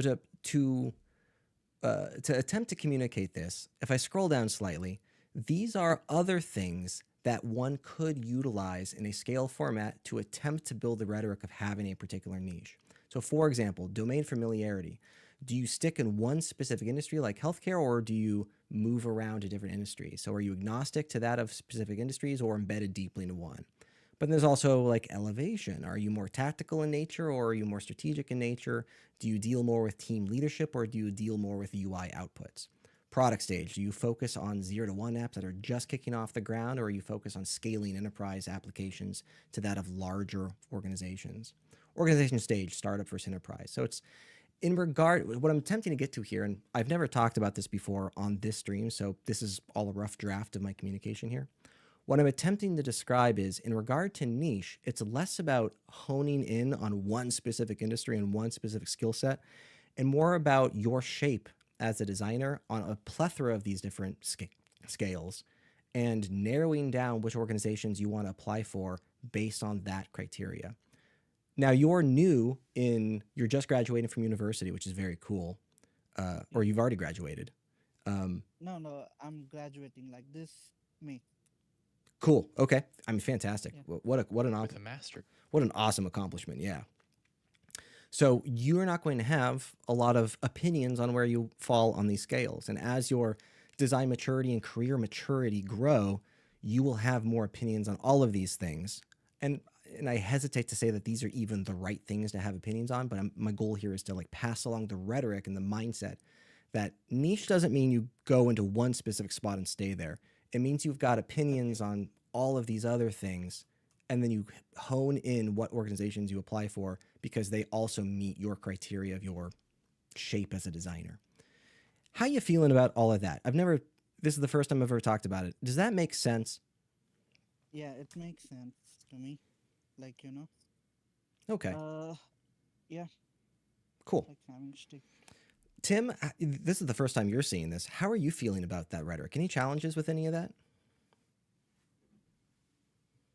Not anything directly. I'm a huge fan of qualifying what niche means because sometimes people will say you need to niche down. That's the only way to be successful. And then you'll have other people say niching down will kill you and it will get you stuck. And I think Nate and I are both in agreement that niching does not mean you can only do one trick. You're not a one trick designer or a one trick pony or whatever. Instead, niching Yeah, means that you are able to choose opinions and to say, based on what we know, what we have, this is the way I choose to approach something. And that opinionation is a differentiator, and that can be really valuable. Like if every single car in the world was the same, there wouldn't be any car competition, right? So with yeah, anything, you need to have an opinion that makes that thing worth like different. What makes it different? What makes it stand out? And so you should have things that make you stand out and can showcase some differentiation to make you valuable. And so even looking at your portfolio, like Nate said, Choosing the differentiation of SaaS, that is a differentiator, right? So that means if I'm looking at you for SaaS, I think you're good at SaaS or healthcare or fintechs. These are each like different differentiations and niches that you can choose to be in. But then you'll need to kind of qualify these and say like, you work in SaaS. Well, like what kind of SaaS or what kind of healthcare, what kind of fintech? What are your Okay. opinions about this, and how do you choose to approach these and express these? What makes you valuable about them? Okay, got it. Like, should I have to, remove the SaaS, healthcare, and fintech, and should I have to like stick with like one domain because I have like, I have worked in different domains like healthcare, fintech, so like I have some familiarity, about those areas. Gotcha. I don't think you need to remove them. I would be of the opinion though that if you're going to claim these, you better have evidence to back this up later on, right? So if I'm Okay, on here, you're like, oh yeah, experience across SaaS. Well, now I'm expecting to see a SaaS project, right? So okay, one of these should be SaaS. Healthcare, one of these better be healthcare. Fintech, some of these should be fintech. You may also start to get into the territory of, does choosing three mean you can be expert in all three, or now are you only pretty good in all three versus having one and being really good in that one thing? So there's some conversation there, but I think right now I don't have any issue with this as long as you're aware. Now that you're putting a label on yourself, you've got to speak to these labels. You've got to be yeah, able to put the proof here. yeah, got it. Yeah, Okay. yeah. Oh, say what you're gonna say. No, no, no. I'm good. I'm good. I got it. Like what exactly like you are saying. So yeah. So the one more thing is, like I have worked with like previous clients. So like I have asked them, like regarding like, can I keep those projects like in my portfolio, but like they have refused, like to keep in my portfolio. So that's why like I came up with all the like recent projects like I have worked on. So I have kept those things. Is it like okay to do it or like is it not? Are you asking about whether you should remove these projects here? No, no, no. Like, like previously, like I have worked with clients like in different areas, like in SaaS or like in healthcare. So, like they have, I asked them to, like, can I keep those projects in my portfolio? Like, it would be very helpful for me, like regarding whenever like I find a job in future. So, like, they have not given like permission to me to keep their projects in my portfolio. So that's the thing. Oh, gotcha. You're talking about Yeah. ownership of work and things. Yeah, yeah, Um, as a creative, you're protected by the United States of America, the right to showcase work that is viewable to the public. So if you did work on a project and that project is visible somewhere else, you have a creative license to show that you contributed to that project and to yeah, showcase it, as long as you give correct attribution. Now, if it's a project that is behind a closed wall, like a paywall, or if it's behind okay, like certain authentication, that becomes more difficult, and you'll need to do it with permission from the client. However, yeah, most of the time, clients will assume that you're going to talk about the product a little bit, or that you're going to showcase it in some degree. Please do it respectfully, though, and most of the time, they won't be too angry about it. yeah, got it. Okay, Yeah, let us get to some of the meat and potatoes of a portfolio. So, portfolio is a product is to help showcase you as a product. The product is you, and we yeah, want you to feel premium. We want you to be very noticeable. And we're gonna take this slowly, guys. We're gonna take it slow. We're gonna go in waves. So the first thing is we're trying to communicate a certain story. The story is that you're a product designer with an yeah, expert level in across a couple of different industries, and then we want them to take an action. Usually on a portfolio, that action you want people to take is you want them to investigate you. You want them to learn more about you, like clicking a project or like going somewhere, with the sense that they're going to learn more about you and they're going to want to hire you eventually. And so everything we do should be geared towards this potential that they're going to perceive you as a product designer who they're going to learn more about. And then they're going to agree that you are the greatest product designer of all time and they're going to hire you. With this in mind, I do notice that you have a resume button here. Yeah. This is fine. I do think probably most people though, the action that that you want people to take is probably not looking at your resume. If I click your resume, I go to a different website. So you notice I'm somewhere else now, right? Yeah. I'm not on your website y- anymore. I'm Yeah. losing connection to you automatically. Although you did the right thing, you have it open in a separate tab. I think you probably want a different button here, or at least a second button here. And that second Okay. button is like view works or like see my projects or something of this nature, because this is probably your biggest action, right? Is someone stays on your website, you get to control the narrative of what they see and experience, and get to talk more about that. So I Okay. assume that that is happening. Um, I'm also going to offer we could talk about this for a long time, but like we're going to probably want some project title optimization here, Okay. which is right now these are not descriptive or Okay. differentiating, right? If we're talking about, we want to talk about like having opinions. I need help knowing which of these projects I should click on and why they're different from each other. And so you have a little bit, you have like design futures, research, future scenarios. None of these are design skill related though, except for maybe research. Whereas this one is Yeah. UX research, accessibility, web design. So this helps me differentiate. Like this one's about UX research. This one, I'm not sure exactly what this one's about. I want to see that Okay. reflected in the title here though. I want you to talk about what's different about them and also the outcomes that each of these led to. So I feel more compelled to click onto these. Um, that will help me as a user orient myself and know where to go. Okay. Uh, Nate, do you have any quick feedback on those titles or this layout at this point?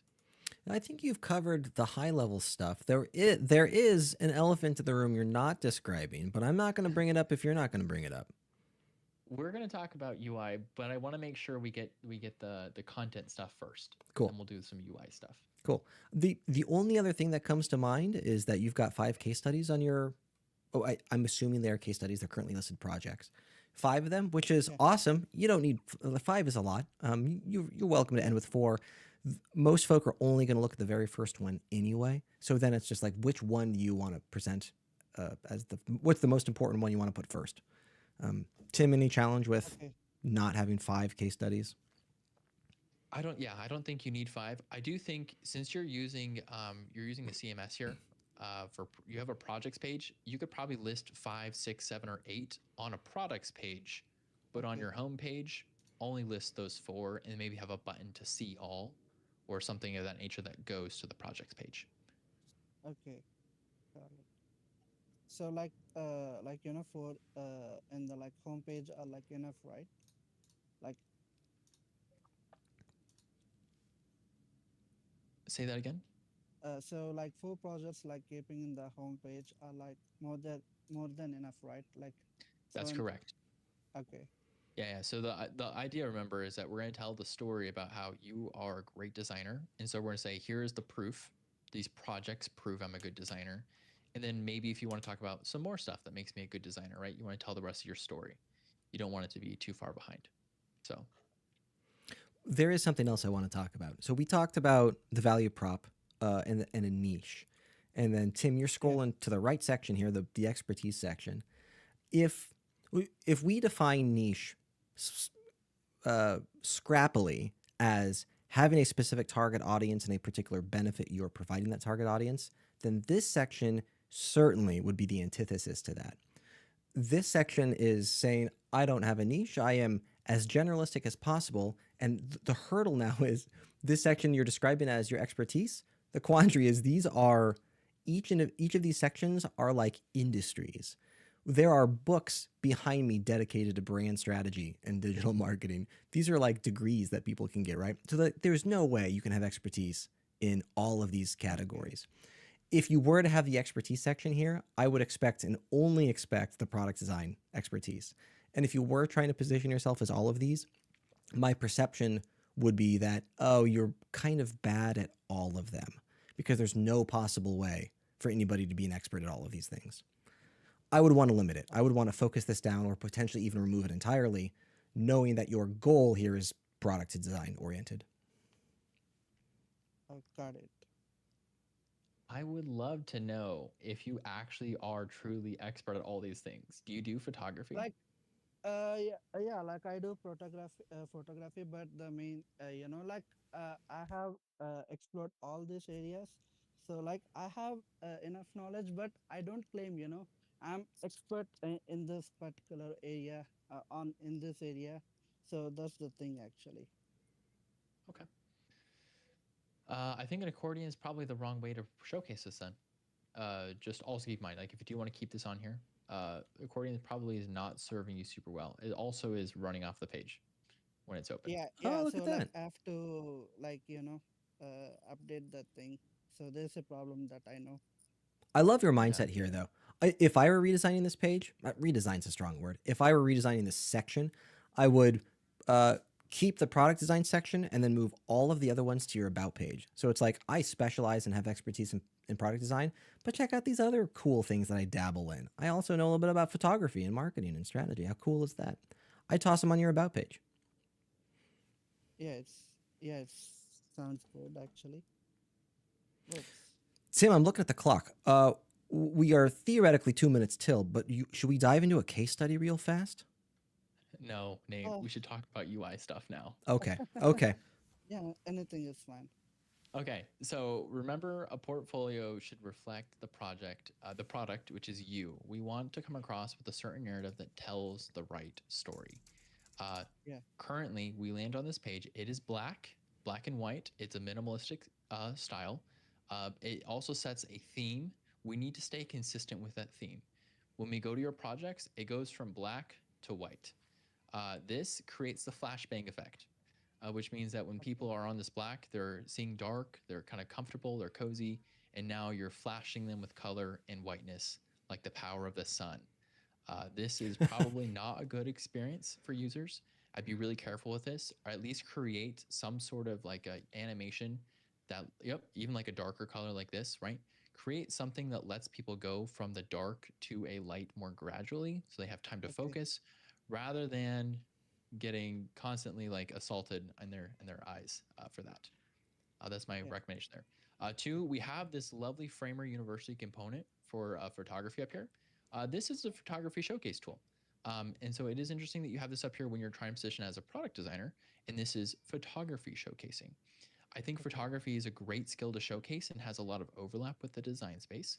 But I do think it tells the wrong story for you. Okay. And I also think it's a little bit distracting, Okay. especially with your page load speeds. I'm going to invite you to do a thing. You're going to go to a thing called Lighthouse. Okay. Uh, you're going to go Lighthouse, developer.chrome.com, Lighthouse. You can even just go to pagespeed.web.dev. I'll post this in the chat for you. Um, Yeah. you're going to go here, and I want you to put in your website, and you're going to test the speed of your website. Framer University components, other interactive components are amazing, but they add up over time to your page load speed. And this will help you figure out, is your page currently burdened by the number of interactive elements and cool things happening on it? And does that make it, hard to load? Especially with these all look like very high quality images.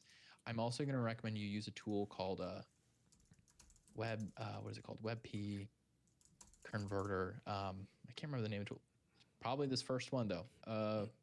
Maybe this one right here. I'm gonna recommend this tool to you. Yeah. Convert pings on your website to WebP files. It has a limit. You can only do 10 a day, unless you open an incognito tab, and then you can do another 10, and then a new incognito tab, and another 10. So Oh. use that power how you will. But I'm going to recommend that to you. So that way you can make sure you optimize these pictures. If you're going to Okay. show off pictures, I do recommend, if you're going to show pictures of yourself, don't show pictures of yourself that are very casual. This is a very natural, nature sporty side of you, Okay. which is cool. This is great for an about page or like a discovery. Like if I go here, I want to learn more about and see more about this kind of stuff. That's totally cool.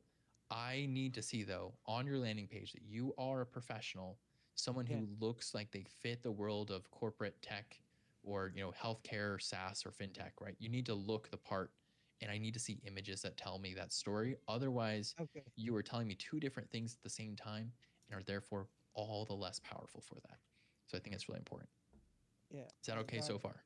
Yeah, I got it. Yeah, it really helpful for me a lot. Yeah, Okay. thanks for this. Yeah, Let's also talk about Framer. Framer has a lot of cool tools in it for SEO, for heading management, for links, for images, and you are going to need to use the Framer tools in here to accomplish these things. So for your title, you're going to need to put a title that's probably just not your website title in here. Your okay. description, probably put a description. There's good tools out there like Yoast Checker or other SEO. There's tons of them that you can go out there and kind of learn about. I would include those things in the metadata of your website to show people that yes, you're using Framer and yes, you know how to use Framer the right way. Framer gets a bad rap because people will use templates from it all the time and don't understand how they're using those templates or like the actual underpinnings. I invite and implore you to be someone who helps change that narrative of Framer does not mean you're a bad designer. Framer means you're someone who's making trade-offs intentionally and you have a good strategy. And you Yeah, can showcase that by using the tools the correct way. The yeah, other thing about Framer is that it is often like putting a baby into a airplane cockpit. I don't know if you've ever seen an airplane cockpit, but they're like crazy. They've got tons of yeah, buttons. And every time you go in here, you recommend it to people. It's like all the buttons, all the cool things, all the motion. And you have to be really careful to not use all the buttons. Don't okay. push all the buttons in the airplane at the same time, and be Yeah, intentional and know which ones you want to use. And so we do see here we have this is a moving carousel. We've got yeah, this button, which does a thing. We've got this scroll bar from Framer University, which is also doing a thing. We've got this zoom effect that's happening in the images. We have got scroll jacking, which we'll talk about in a second. We've got all sorts of different animation and motion, but none of it necessarily feels super unified. Like we don't even have like animations for these down here. This has no hover effect over here. So yeah, it's a lot of animations all at once that all do different things. You're going to need to unify that experience by yeah, making the animations tell a similar story. So if you have a hover state for a button, your hover states should look relatively similar.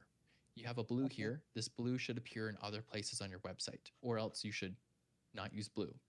If you have Okay. this effect of something coming up and there's an arrow now, I should see maybe something comes up over here and there's an arrow over here.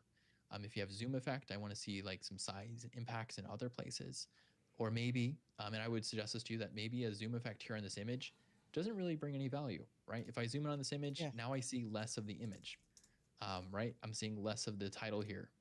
Now I yeah, can't read some of it when I'm hovering over it, which usually you hover on something, you want it to get bigger and better. Like, so this dart one works, even though this image tells me so little. This is a better one, right? So we have a better title here, but now I can't read it when I hover over it. You're going to need to do some work to make sure these scrolling effects kind of work together and do the right thing. yeah, sure.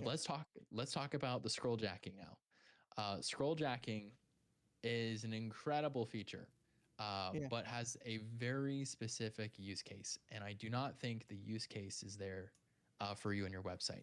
Users need to not be distracted from your storytelling. You should direct them into places and help them know where to go. Scroll jacking can be used effectively, but usually, and what I'm experiencing right now is that one, it slows me down. So this is a slower scroll jack. So it's not as fast as I'd normally be able to yeah, scroll. It also keeps scrolling past when I'm done scrolling, which is a good effect when you're creating like a touchscreen experience. But when I'm yeah, trying to like get to your projects and I want to read stuff, it's forcing me to readjust all the time and I don't go where I'm expecting to go. And this is a big betrayal of the user experience. Scroll got it. jacking hijacks, just like the word jack kind of would say, it hijacks the user's expectations and can mislead them and makes navigation more difficult. I'm not going to say there is no place for scroll jacking, but on a Yeah, page that's designed to showcase you and is trying to help me see things that are not necessarily sectioned, like this is not like one big section here.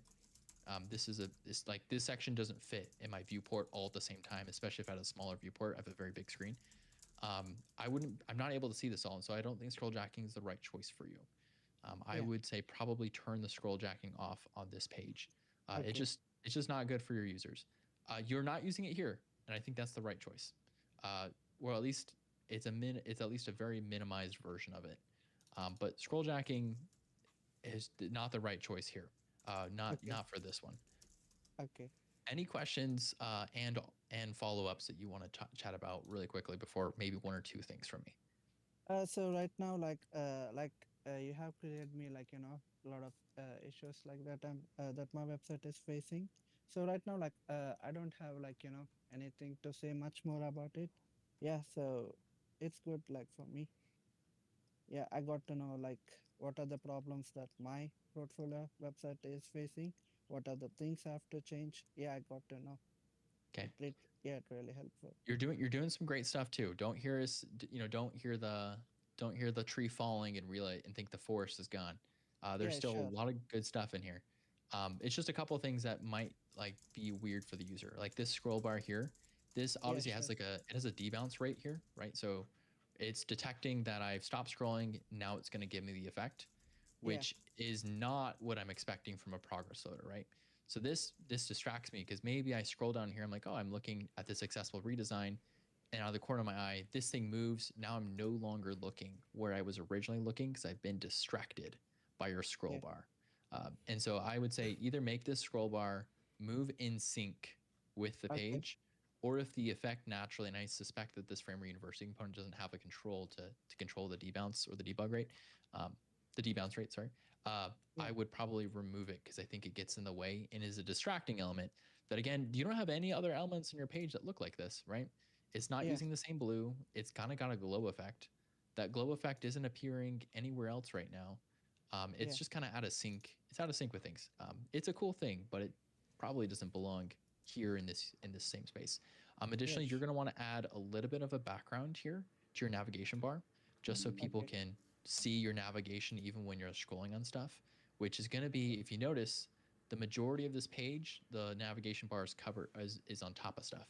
So you're going to make sure that we can see the navigation pane even though we're Yeah, scrolling. yeah, And yeah, I think that's honestly like with this in mind and a couple other things. And as Nate said, isn't accordion the right choice for this? Like, does this convey your information correctly? Does it feel like it's the same thing here when you can see that this grid layout's a little bit different from this grid, where these are different sizes here? yeah. Is this the right choice and stuff? Just some considerations like that. Unifying this, harmonizing it, will probably lead to a much better UI experience on this front page, especially with helping users understand that you are, in fact, the greatest product designer of all time, at least for SaaS, healthcare, fintech, within your own product sphere. We can tell that story a little more effectively with those items. Nate, you got Yeah, any sure. follow ups on that? Anything you want to chase that with? Well, yes and no. The hurdle, I'm looking at the clock, and we are already over time. So, in regard to like an in depth review of one of your case studies, we don't have time for that. One of Yeah, the things Tim and I prioritize on these calls is like, let's not talk about all the possible things. Let's talk about, well, like the top most important things. Although I think the last 10 minutes may be an exception to that rule. Uh, so now I'm looking at your case study, which I would argue is is the most important portion of your portfolio for hiring managers and resumes. Uh, yeah, I'm sure. sorry, hiring managers and recruiters. Um, and there are things to talk about on your case study. We just don't have time to go over depth. So instead, I'd like to give you a couple of uh, assets that might potentially, I don't know, lead the witness here, if that's the right phrase. In the chat, I'm posting a formation that case studies typically take. Now, this is Yeah, not sure. the end all formation that you have to follow. This is just one of those like key it's a key formation that can be augmented however you see fit. But if you were to follow this formation, hard to write a bad, hard to miss the sections that you're needing. The overall take I have of your case study so far is that you've got all the information possible, and it kind of feels like it's draft one, as in you've written all of the possible things, it's got all the information one needs to read. Now it's like condensing the information and figuring out how you want to best tell the story. So the graphic in the chat should help with the sections that we're typically looking for in how you tell that story. Now, there Yeah, is, well, let me pause there. Is that making sense so far? yeah, sure. Yeah, it's making sense. Yeah, Yeah, and I'm looking at Christine in the chat. Impact, so this is actually one of Tim's critiques with the graphic that I am showcasing here. So this particular graphic has outcome at the top here. Impact section can also be included in the outcome section at the very top. The goal is kind of like to tease the impact, to know that you are Oh yeah, see Tim's on it. Outcome includes impact. Yeah, the goal is to talk about impact at the top and tease it. You don't have to go to extent, but to tease the impact so that anybody reading it knows that you are an impact-oriented designer. But then you can go into more depth of the impact later at the bottom. Yeah, got it. There's another resource I want to talk about, and I was trying to showcase it, but it takes a little bit of time. Have you ever heard of the application Notebook LM? No, not really. Yeah, Notebook LM it's a Google utility, and the objective, it's an AI, and you upload information to it. It then trains itself on just the information you uploaded to it, and then you can do actionables with it. So you can, for example, tell Notebook LM to generate a case study or generate a slideshow based on what you've written. I've got it generated on my other screen here. It takes like 10 minutes to chew on it, so it's not. Oh, it's literally just ended while I'm taking over. We're going to look at it together for the first time. What I'm looking for in this particular feature is all I've done is I've linked it to your first case study, and I just said generate a slideshow. And this is going to attempt to retell the story that you're telling in your slideshow. And I want to see what it's done and how it's done it, because one of the things this is phenomenal at is storytelling, and this is one of the potential pieces missing from your case study. So you won't recognize any of the imagery. It's going to generate and fabricate all of that, but I'm specifically looking for how it tells the story and how it creates titling for you. The goal here is, if we don't have time to review all your case study today, you can use this tool to iterate and augment your current case study on your own time. Yeah. So this is, let's see, Temp Futures, Designing Health Ecosystems for 2050. And if I go to slide 2, Project Overview from Street Level to City Council. So like you can already see some of the storytelling that it has in play. Framing the challenge. Health is a system, not just a service. So like you can see it's trying to recreate your case study in a presentation format, and you can just utilize as much of this as you'd like. How are you feeling? I'll link to Notebook LM in the chat, but how are you feeling in regard to your ability to like take a look at Notebook LM, plug in your stuff, and see if it is able to negotiate some of that storytelling with you? Yeah, it's like so far it's like good. So so like whatever things that I'm like missing, so it's really helping. So like this Notebook LM, is it like a free version or like is it a paid one? Free to use, yeah. They will limit how many things you can generate on an account. On a But monthly basis, yeah. Yeah. On a monthly basis. Okay. But you're also an ASU student, and ASU has a good partnership with Google. You should be able to get their increased limits and their professional education plan for free as part of your ASU ID. Yeah, I have to like look at it. I don't know. I have to check on that one. Yeah, for the folks on the call in the chat hanging out with us, Notebook LM is a phenomenal tool for case study iteration. Really awesome at telling stories. All right. All right, so That's it really helped me.